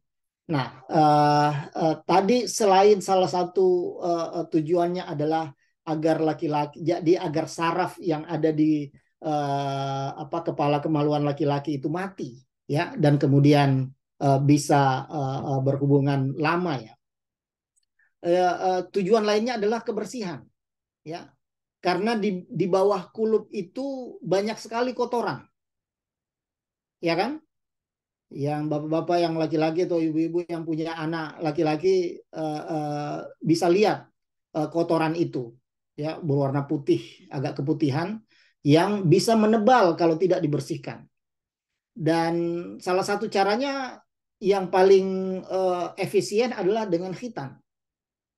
Ya, karena dia akan terbuka dan kemudian kotoran itu akan selalu terkena misalnya dengan air ketika kita cebok, istinja dan sebagainya. Sementara kalau tidak dikhitan, kotoran itu akan terus tinggal di lipatan-lipatan penutup kulup itu. Ya, itu dengan maksud kebersihan. Jadi kemudian dia sama dengan potong kuku pada dasarnya. Ya, sama dengan potong rambut. Jadi boleh. Nah, kenapa kemudian perempuan hanya khitan perempuan disebut mutilasi? Ya, karena yang dalam tradisi tujuan khitan perempuan itu berbeda dan bahkan istilahnya memojokkan perempuan. Ya, termasuk tadi apakah kemudian perempuan itu bisa jadi agresif atau kegatelan kalau tidak dikhitan atau dikhitan misalnya? Ya, bukankah misalnya masalah agresivitas atau ya mohon maaf saya gunakan istilah kegatelan tadi itu adalah masalah kebiasaan, masalah budaya, bukan masalah fisik. Ya. Nah, dan kemudian dalam banyak penjelasan tujuannya itu adalah untuk mengendalikan seksualitas perempuan. Ya, dalam pengertian tadi bahwa kalau perempuan itu agresif dianggap buruk. Kalau diam dia dianggap baik. Ya. Nah, itu kan persepsi budaya pada dasarnya. Nah, itu yang mitos yang tidak bisa dibuktikan sama sekali. Ya, dia hanya menjadi persepsi yang terus menerus memutar di kepala kita, gitu loh.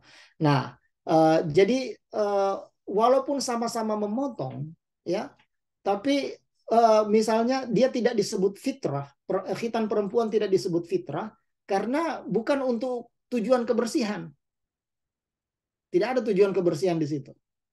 Ya, yang dalam istilah sosiologi modern itu pendisiplinan tubuh perempuan dengan cara ditundukkan kedisiplinan tubuhnya itu dengan cara memotong, dan yang dipotong itu nggak ada hubungannya sama dengan kebersihan. Yang dipotong kan klitoris, ya. Yang dipotong itu klitoris. Nah, itu nggak ada hubungannya sama sekali dengan kebersihan. Mau dipotong tidak dipotong ya, kalau nggak dibersihin kotor, kalau dibersihin ya bersih. Ya. Nah, jadi tujuannya memang beda, dan kemudian dibahasakanlah bahwa itu sama dengan misalnya kita potong tangan atau potong kaki. Ya. Jadi memotong klitoris itu sama dengan potong tangan, memotong kaki, beda dengan potong kuku, potong rambut, atau khitan laki-laki yang semuanya untuk makna kebersihan. Sementara klitoris itu dipotong bukan untuk kebersihan, ya. Justru kalau mungkin Bapak Ibu yang lebih banyak berkecimpung di biologi akan lebih bisa memaknai bahwa fungsi dari klitoris itu apa, ya, sangat besar fungsinya, dan itu kalau dipotong menghilangkan fungsinya, ya, menghilangkan fungsinya, baik dari sisi seksualitas ataupun fungsi-fungsi lainnya. Nah, belum lagi masalah psikologi, ya. Anak laki-laki mungkin juga bisa merasakan tekanan psikologis ketika disunat, ya, ketika dikhitan, ya. Tapi karena banyaknya argumen-argumen yang bisa dikemukakan, ya, kita bisa berkata laki-laki tidak punya masalah psikologis ketika dikhitan. Tapi perempuan, ya, karena ada yang akan menanggung akibatnya kalau yang terjadi itu adalah mutilasi, ya, menjadi cacat, bahkan dalam dunia medis itu disebut sebagai cacat karena klitorisnya dipotong. Itu ngebandinginnya dengan potong jari, potong tangan, potong kaki dan sebagainya. Sementara kulub itu untuk khitan laki-laki ya sekali lagi memang untuk kebersihan. Ya, salah satunya untuk kebersihan ya, dengan kotoran-kotoran yang sifatnya fisik kelihatan oleh mata kita. Ya, kotoran-kotoran di bawah lipatan kulub itu. Nah, jadi memang sejak awal ada tujuan yang berbeda dan diskriminatif. Nah, karenanya apalagi jadi ulama itu kemudian menjelaskan begini. Nabi melarang karena tradisi Arab pada waktu itu memang mutilasi ya istilahnya, mutilasi. Maka kemudian Nabi berkata latan haki, ya jangan berlebih-lebihan. Ya. Nah, ada yang memahami bahwa Nabi tentu punya cara untuk melawan tradisi. Ya, salah satunya dengan pelan-pelan. Ya, karena kalau langsung misalnya dilarang, itu bisa saja ada resistensi kultural dari masyarakat Arab pada waktu itu. Sama dengan ketika berdakwah harus sirri dulu, ya pelan-pelan, dan kemudian ketika siap harus jahar misalnya. Atau dalam model-model lainnya juga pelan-pelan dan kemudian nanti sudah siap baru kemudian lebih kelihatan. Nah, Nabi melarang tukang khitan itu agar tidak berlebihan, latan haki. Ditambah lagi dengan penjelasan tadi ahzalil mar'ah wa habbulil ba'li. Itu klitoris itu penting banget fungsinya. Nabi sudah jelaskan, tegaskan fungsinya di situ. Artinya begini, seandainya Nabi bisa apa istilahnya bisa menyelesaikannya pada waktu itu dilarang. Ya sama dengan mabuk, sama dengan khamar. Nabi nggak bisa larang langsung, tapi harus melalui proses 4 pewahyuan, 4 ayat yang turun dalam waktu yang panjang, dalam waktu yang berbeda sampai pada apa namanya khamar itu diharamkan. Ya, nah itu beberapa penjelasan yang bisa kita pakai untuk memahami ya kalaupun tidak berkata misalnya khitan perempuan itu haram ya karena sifatnya mutilasi ya dianggap saja makruh misalnya ya maka kemudian cara masyarakat pun berbeda-beda. Ada yang tadi tetap melakukan upacara khitan perempuan tapi formalitas ya hanya disentuh saja ya dengan beberapa teknik ya jadi tidak ada pemotongan.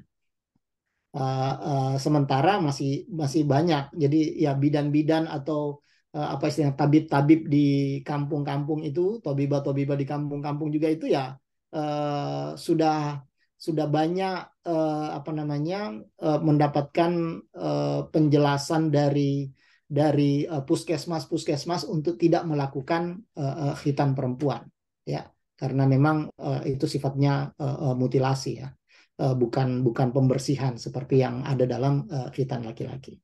Saya kira itu Ustadz Alwi. Baik, terima kasih Ustadz. Tadi ya relate apa yang disampaikan Ustadz Farid ya bahwa saya pun mengalami sendiri Ustadz ya. 1 bulan kemarin, alhamdulillah kelahiran bayi perempuan. Kami coba mengikuti tradisi yang ada arahan orang tua gitu kan untuk menghitan bayi perempuan. Emang agak kesulitan ya Ustadz untuk menemukan praktek dokter yang bersedia ya. Karena kabarnya Ya, ada larangan dan memang sebagainya. sudah dilarang. Betul. Akhirnya kami menemukan satu Ustaz, bidan, tapi ketika dilaksanakan itu beliau juga tadi seperti yang saya sampaikan, beliau tidak memotong, hanya istilah beliau sedikit menyayat ya. Jadi tidak ada bagian yang dipotong ya. Barangkali itu mungkin jadi jalan tengah ya Ustaz ya. Kalau saya jangan. Maksudnya kalaupun jadi formalitas disentuh saja, Iya. jangan ada yang diiris, ya, jangan ada yang dilukai. Ya, itu ya namanya melukai diri namanya. Ya, dan bukan dengan alasan pembersihan. Ya. Tapi silakan, saya juga tidak mengajak untuk ngikutin saya. Ya. Ya. sebagai wawasan aja. Silakan. Baik, Ustaz. Sangat menarik tentu ya tadi ya berbagai macam perbedaan pendapat, tradisi-tradisi yang ada. Kita lanjutkan, ada lagi pertanyaan Ustadz di kolom chat. Apakah khitan bagi perempuan sudah ada pada zaman Nabi? Nanti mungkin bisa ditegaskan kembali Ustadz. Kemudian mengapa di saat ini semakin banyak wanita bercadar? Dan apakah bercadar dan memakai jilbab double bagi wanita itu diharuskan? Sedangkan ayat menjelaskan, julurkanlah jilbabmu sampai dadamu, memiliki arti pemahaman dari masing-masing manusia berbeda. Sekian dan mohon pencerahannya Pak Kiai. Silakan Ustaz. Itu nggak ada di kolom chat ya, mungkin di WA grup atau gimana, saya nggak tahu. Ya, tapi ya. Oke, yang pertama, khitan perempuan sebagai apa namanya, kebiasaan masyarakat, terlepas dari pemahaman ulama bahwa ia sebagai syariat atau bukan, itu tradisi kuno ya. Artinya pasti ada di masa Nabi, bahkan sebelum Nabi pun ada, ya. Itu tradisi kuno dan banyak prakteknya dalam masyarakat kuno sekalipun. Mau dikaji secara antropologis akan ketemu itu data-datanya. Nah, cuman ya itu tadi, bahwa tradisi itu sampai pada level yang kita sebut dengan istilah hari ini mutilasi, ya. Luar biasa itu. Kalau Anda coba, masih banyak YouTube, silahkan buka apa namanya, atau search Google saja tentang khitan perempuan di masa lalu, ya, akan ketemu penjelasannya lebih details, bahkan mungkin videonya yang kelihatan juga banyak, ya. Dan itu lebih, sekali lagi, ke lebih mutilasi. Makanya Nabi itu, bahasa Nabi itu adalah latan haki pada tukang khitan perempuan, ya. Jangan berlebihan. Dan itu dalam ya pemahaman yang saya ikuti adalah cara Nabi beradaptasi dengan tradisi, ya. Karena itu adalah tradisi kuat, tradisi besar dalam sejarah umat manusia. Khitan perempuan itu tradisi besar, ya, dalam sejarah umat manusia, ya. Nanti kalau belajar antropologi agama juga akan ketemu apa namanya, perempuan pakai lipstik, pakai anting-anting, ya, itu bagian dari apa istilahnya, pendisiplinan dalam kajian-kajian sosiologis, ya. Jadi saya tambah sedikit saja, misalnya menstruasi, ya. Ini juga kajian yang menarik sebenarnya, yang juga bagian dari cara umat beragama beretitude, bertindak, berlaku untuk masalah-masalah apa istilahnya, kekotoran, ya. Nah, jadi kalau zaman dahulu mungkin pernah dengar nih ibu-ibu, kalau zaman dahulu orang yang sedang menstruasi itu dianggap, ya sampai sekarang pun dianggap sebagai sesuatu yang kotor atau sedang kotor, kan, ya. Di zaman dulu perempuan yang sedang menstruasi itu tidak boleh gabung dengan masyarakat, harus dikucilkan, ya, harus dikucilkan. Kalau ibu masih ingat apa itu lambangnya Pizza Hut, ya, itu ada hut di situ, itu rumah kecil, ya, yang merah itu adalah gubuk-gubuk yang di masa lalu digunakan oleh masyarakat dulu untuk apa, mengkarantina perempuan yang sedang haid, yang sedang menstruasi, karena dia sedang kotor, tidak boleh bercampur dengan sesuatu yang bersih. Nah, tapi itu kan pandangan patriarkis sekali memang, ya. Nah, Islam juga mengakomodir pemahaman itu, bahwa menstruasi adalah saat perempuan sedang mengeluarkan darah kotor memang, ya, darah kotor, dan kemudian diberi dispensasi tidak sholat, karena sholat adalah sesuatu yang suci, ya. Maka kita punya fikih haid, ya, istilah sekarang, ya.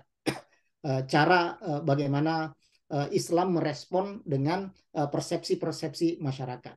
Nah, termasuk persepsi masyarakat terkait dengan kekotoran itu adalah bahwa semua lubang yang dimiliki oleh manusia, khususnya perempuan, itu harus diberi tanda, diberi sinyal kalau dia sedang kotor. Makanya lipstik itu warna dasarnya adalah merah, ya. Baru belakangan ini ada lipstik biru, hijau, macam-macam. Tapi warna dasarnya adalah merah. Itu melambangkan darah. Bahwa jadi kalau zaman dulu itu bibir perempuan dimerahkan, ya, itu menandakan dia sedang menstruasi, untuk memberi sinyal kepada masyarakat bahwa dia sedang menstruasi, ya. Nah, jadi atau misalnya di bawah kuku ini kan lubang juga yang dulu dianggap sebagai lubang setan juga, ya. Maka kuku itu harus dikutek, diberi kutek, dan warna dasar kutek merah, ya. Baru kemudian berkembang putih macam-macam lah.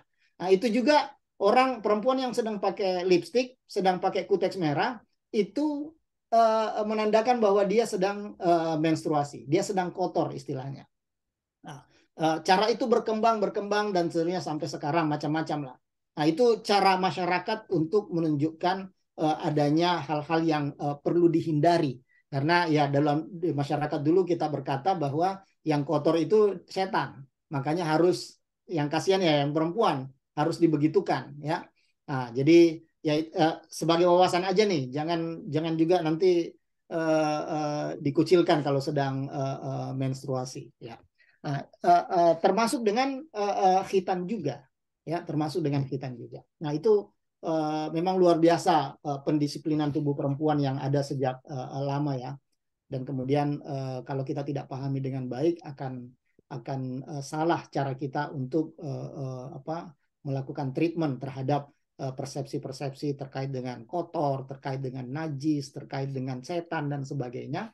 Nah, itu adalah berbagai macam masyarakat untuk beraksi terkait dengan persepsi-persepsi itu.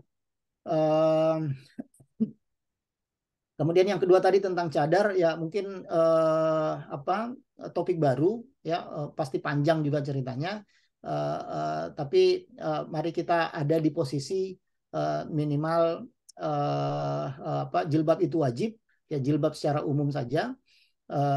Nanti kalau mau lebih detail lagi macam-macam kan di jilbab, model-modelnya seperti apa, besarnya, ukurannya, bahkan warnanya juga ada, ya.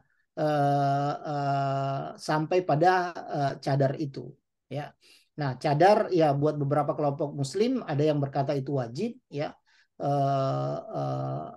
Jadi dia berlevel-level sampai kemudian bahwa walaupun mereka berkata wajib, tapi ketika sedang ihram, ketika sedang tawaf, itu harus dibuka, ya. Sampai ataupun masih ada yang tetap berpendapat bahwa walaupun tawaf dalam keadaan ihram pun tetap harus memakai cadar, macam-macam. Itu ada beberapa level pemahaman terkait dengan cadar dan jilbab. Saya kira kita ada di level yang moderat saja, bahwasanya jilbab itu wajib, dan kemudian bagaimana kita berkreasi tentang jilbab, terkait dengan ukurannya, terkait dengan modelnya, terkait dengan warnanya, itu kan macam-macam. Ya, kalau saya misalnya sudah, ya mungkin bapak-bapak, ibu-ibu juga sudah bisa mengetahui ini dengan jilbabnya saja. Ini orang dari NU, ini orang dari Muhammadiyah, ini perempuan dari PKS, ini perempuan dari Wahdah Islamiyah dan sebagainya. Hanya dari warnanya saja atau bentuk-bentuknya.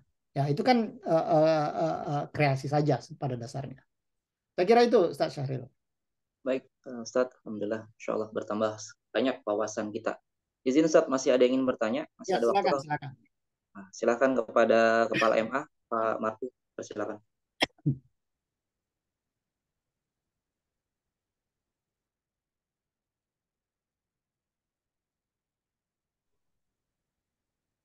Assalamualaikum warahmatullahi wabarakatuh. Waalaikumsalam warahmatullahi wabarakatuh. Izin Pak Kiai, Pak Farid dan teman-teman semuanya. Ini mungkin terakhir pertanyaan yang memang sangat menarik sekali, apa yang tadi Pak Alwi dan Pak Sahril, ya, bahwa saya izin cerita Pak Farid bahwa saya ada anak 4, ya, 1 muslimah, 1 muslim, 1 muslimah, 1 muslim, jadi 2 pasang. Dan dua-duanya ketika waktu itu, ketika 7 hari itu, ini berdasarkan informasi memang waktu usia saya lahir pertama anak itu pada tahun 2013, itu harus 7 hari atau kelahiran itu ada sunat gitu ya.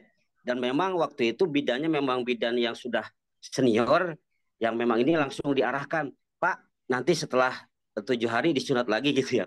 Nah, tadi kan berdasarkan informasi bahwa kalau boleh jalan segala macam, apakah kita sebagai orang tua bagaimana menyikapi ini, karena dua-duanya saya sudah sunat semua Pak Kiai. Itu yang pertama, karena memang ada pendapat di situ kan sebagai kemuliaan, tapi di lain sisi juga ada yang mengatakan bahwa ini menyakitkan dan segala macam. Jadi apakah saya termasuk yang perlu beristighfar untuk doa segala macam pada sikap ini pada anak saya terkait kekurangan ilmu atau bagaimana? Itu yang pertama. Kemudian yang kedua terkait hitan anak yang laki-laki luar biasa Pak Kiai. Jadi memang Bapak Ibu semuanya mohon izin, saya dua-duanya anak laki-laki ini subhanallah dapat ujiannya waktu itu 8 bulan, usia 8 bulan itu anak-anak saya yang satu yang kedua itu selalu sakit Pak Kiai, selalu sakit. Berobat sembuh 3 minggu lagi, berobat lagi. Ternyata ada dokter yang pengalaman waktu itu ke dokter anak, coba dilihat mohon maaf itunya alat kelaminnya. Pas dilihat ternyata itu merah. Ternyata di situ banyak kotoran gitu. Dan akhirnya ini harus segera disunat. Saya gak tega waktu itu usia 8 bulan Pak Kiai ya. Jadi akhirnya disunat dan alhamdulillah ternyata kotorannya hilang dan anak saya subhanallah jadi sakitnya sudah jarang dan tidak seperti sebelumnya. Itu subhanallah mungkin memang luar biasa ajaran Nabi Ibrahim itu yang saya jadikan hikmah ya. Kemudian yang kedua pun sama Pak Kiai, usia 1,5 tahun itu kalau lebih lama dia apa namanya setelah dia susah makan, kemudian badannya kurus, kemudian selalu sakit juga, tapi dia lebih lama 1,5 tahun gitu. Coba dilihat lagi, pas gitu ternyata sama karena memang waktu itu abangnya begini ya. Iya, coba lagi kita coba gitu, namanya ikhtiar kepada dokter dan segala macam. Akhirnya setelah disunat, alhamdulillah. Jadi kita jadi jarang ke bidan ke dokter gitu Pak Kiai. Jadi itu subhanallah memang sunat bagi laki-laki sangat wajib dan itu sangat diharuskan. Kemudian kalau bisa memang lebih masih kecil, jangan udah SD gitu ya. Kemudian untuk sunat perempuan tadi, yang terakhir terkait tradisi Pak Kiai, memang saya awalnya melihat mandi safar nih, dikira mandi safar mandi perjalanan Pak Kiai. Karena saya belum tahu baik tentang mandi safar ya. Ternyata mandi safar adalah mandi yang memang ada tradisi. Lalu bagaimana menyikapi hal ini untuk kedepannya, misalnya dalam segi tradisi, karena di situ sampai ada niat dan segala macamnya gitu. Apakah ada batasan-batasan tertentu, misalnya yang penting kita niatkan bahwa ini adalah sebuah hal yang baik dengan yang penting tidak keluar dari misalnya bidah dola atau seperti apa Pak Kiai. Terima kasih. Assalamualaikum warahmatullahi wabarakatuh. Waalaikumsalam warahmatullahi wabarakatuh.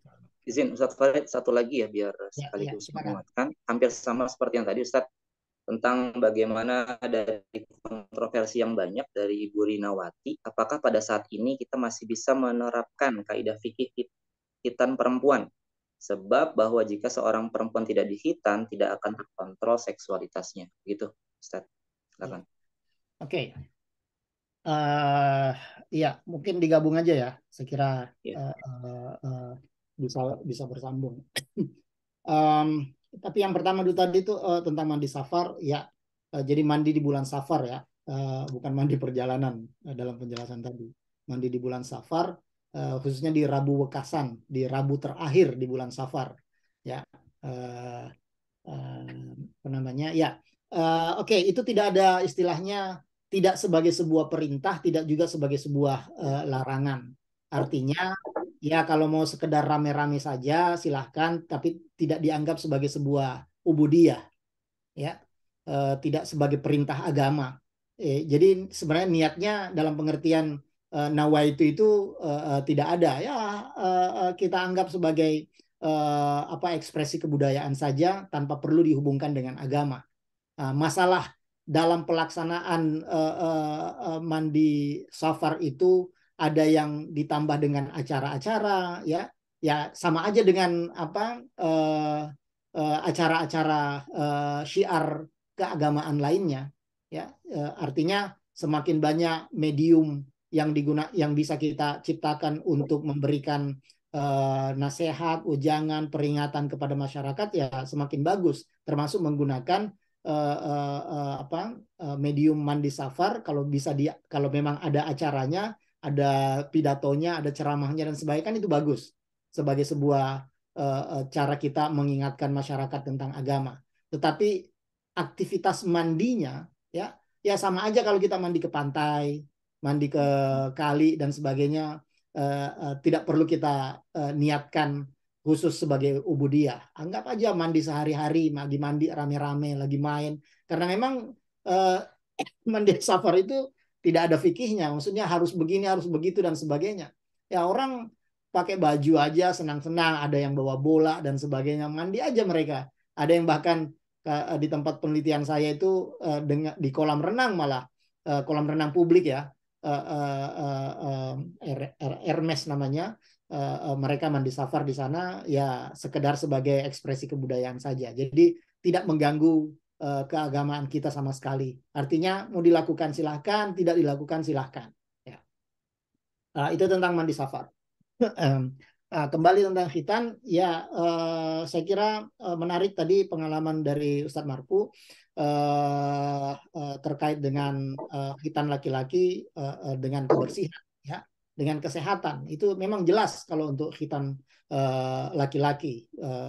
Ya mungkin tidak bisa merepresentasikan semuanya, tapi ya dalam dunia medis pun yang ada di balik kulup, lipatan kulup itu ya kotoran, ya, dan itu bisa menjadi penyakit memang buat tubuh kita, ya. Mungkin juga ada yang bertanya, itu orang non Muslim yang tidak dikhitan sekarang sehat-sehat aja dan sebagainya. Ya boleh jadi mereka membersihkannya waktu membersihkan diri misalnya atau apapun caranya, ya. Yang jelas potensi untuk kotor itu lebih banyak dimiliki oleh mereka yang tidak dikhitan daripada yang dikhitan. Ini untuk laki-laki aja, ya. Nah, perempuan beda kasus ya tadi. Tidak ada tujuan kebersihan sekalipun, sedikit pun nggak ada, ya.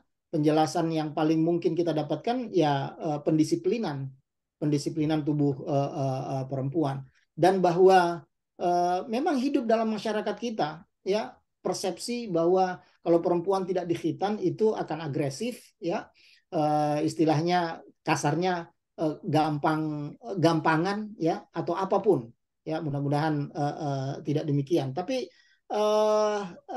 ya itu tadi tidak ada yang bisa membuktikannya secara saintifik bahwa perempuan yang dikhitan dan tidak dikhitan itu akan pasti berlaku seperti itu, ya.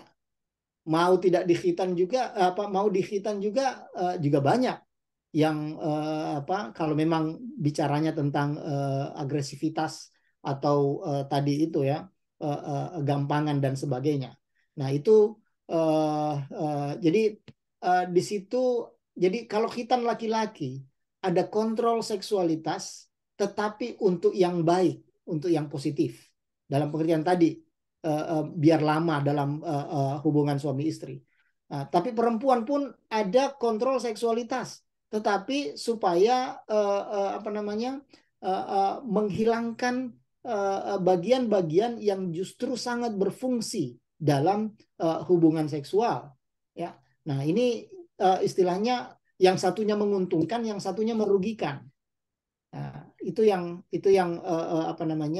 perlu kita dalami lebih baik lagi, dan ya tinggal kita bagaimana cara beradaptasi dengan tradisi saja, ya. Nah, tadi ada yang formalitas saja, ya, ada yang tidak. Nah, bagaimana dengan yang sudah terjadi? Ya sudah, yang sudah terjadi sudah aja, kita nggak bisa ngulangin lagi, ya. Ya sudah, tinggal bagaimana memberikan pencerahan terus-menerus, memberikan kajian-kajian agama yang baik dan sebagainya supaya jadi anak yang soleh dan solihah, ya. Yang belum, ya ada pilihan buat teman-teman. Yang belum, ya ada pilihan buat teman-teman dengan berbagai argumentasi tadi, ya. Ya saya bukan misalnya mempengaruhi dalam konteks yang negatif, tapi Mesir lebih maju daripada kita terkait dengan khitan perempuan. Khitan perempuan dalam sebutan mutilasi itu sudah dianggap sebagai kejahatan dan pasti dihukum kalau ada yang melakukannya, ya. Indonesia belum ada undang-undang yang sampai ke sana, tapi sedang diadakan terus-menerus kampanye untuk tidak melakukan khitan perempuan dalam makna mutilasi, ya, pemotongan, ya, atau pengirisan sekalipun. Nah, itu sedang diadakan kampanye-kampanye dan mungkin suatu saat akan muncul peraturan regulasi kalau mungkin yang sama dengan Mesir dengan menganggap bahwa khitan perempuan adalah jarimah, ya, adalah kejahatan, adalah pidana yang pelakunya bisa dihukum. Ya, jadi gitu. Kalau ya istilahnya sudah terjadi ya istilahnya bapak ibu kita juga mungkin demikian, ya, atau bapak ibu sekalian juga demikian sebelumnya. Tapi ya nggak apa-apa kalau sudah terjadi, ya mudah-mudahan tidak menjadi sesuatu yang membuat trauma, karena banyak kesaksian-kesaksian yang dihadirkan dalam kajian-kajian tentang khitan perempuan itu trauma dan cacatnya kelihatan dalam diri mereka. Sehingga untuk mengurangi atau menghilangkan trauma dan cacat itu, khitan perempuan harus dihilangkan, ya, dalam pengertian mutilasi tadi, atau diadaptasi dengan formalitas saja. Tidak ada yang diiris sama sekali, tidak ada yang dipotong sama sekali, tapi sifatnya formalitas saja sebagai penghargaan terhadap tradisi. Saya kira itu, Ustaz Syarif. Baik, terima kasih Ustaz Farid.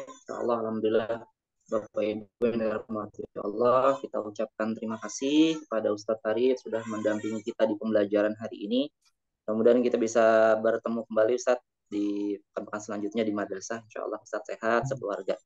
Baik, Bapak Ibu yang dirahmati Allah, ini ada statement dari Ustaz Alwi juga nih. Berarti kita perlu melakukan penelitian tentang apakah pada perempuan yang dihitan dan perempuan yang tidak dihitan, gitu ya. Langsung dapat ini ya Ustadz ya, pencerahan. Baik Bapak Ibu yang dirahmati Allah, alhamdulillah banyak sekali tradisi-tradisi yang ada di masyarakat yang membuat kita tentu harus bijak ya. Ada tidak selamanya bisa langsung kita ikuti, tidak selamanya juga langsung kita tolak berbagai tradisi-tradisi yang ada. Perlu berbagai macam forum-forum seperti ini untuk membuka wawasan kita agar lebih bijaksana untuk menentukan pilihan kita. Bapak Ibu dirahmati Allah, sekali lagi kami mengingatkan yang belum mengisi presensi, silakan mengisi presensi terlebih dahulu.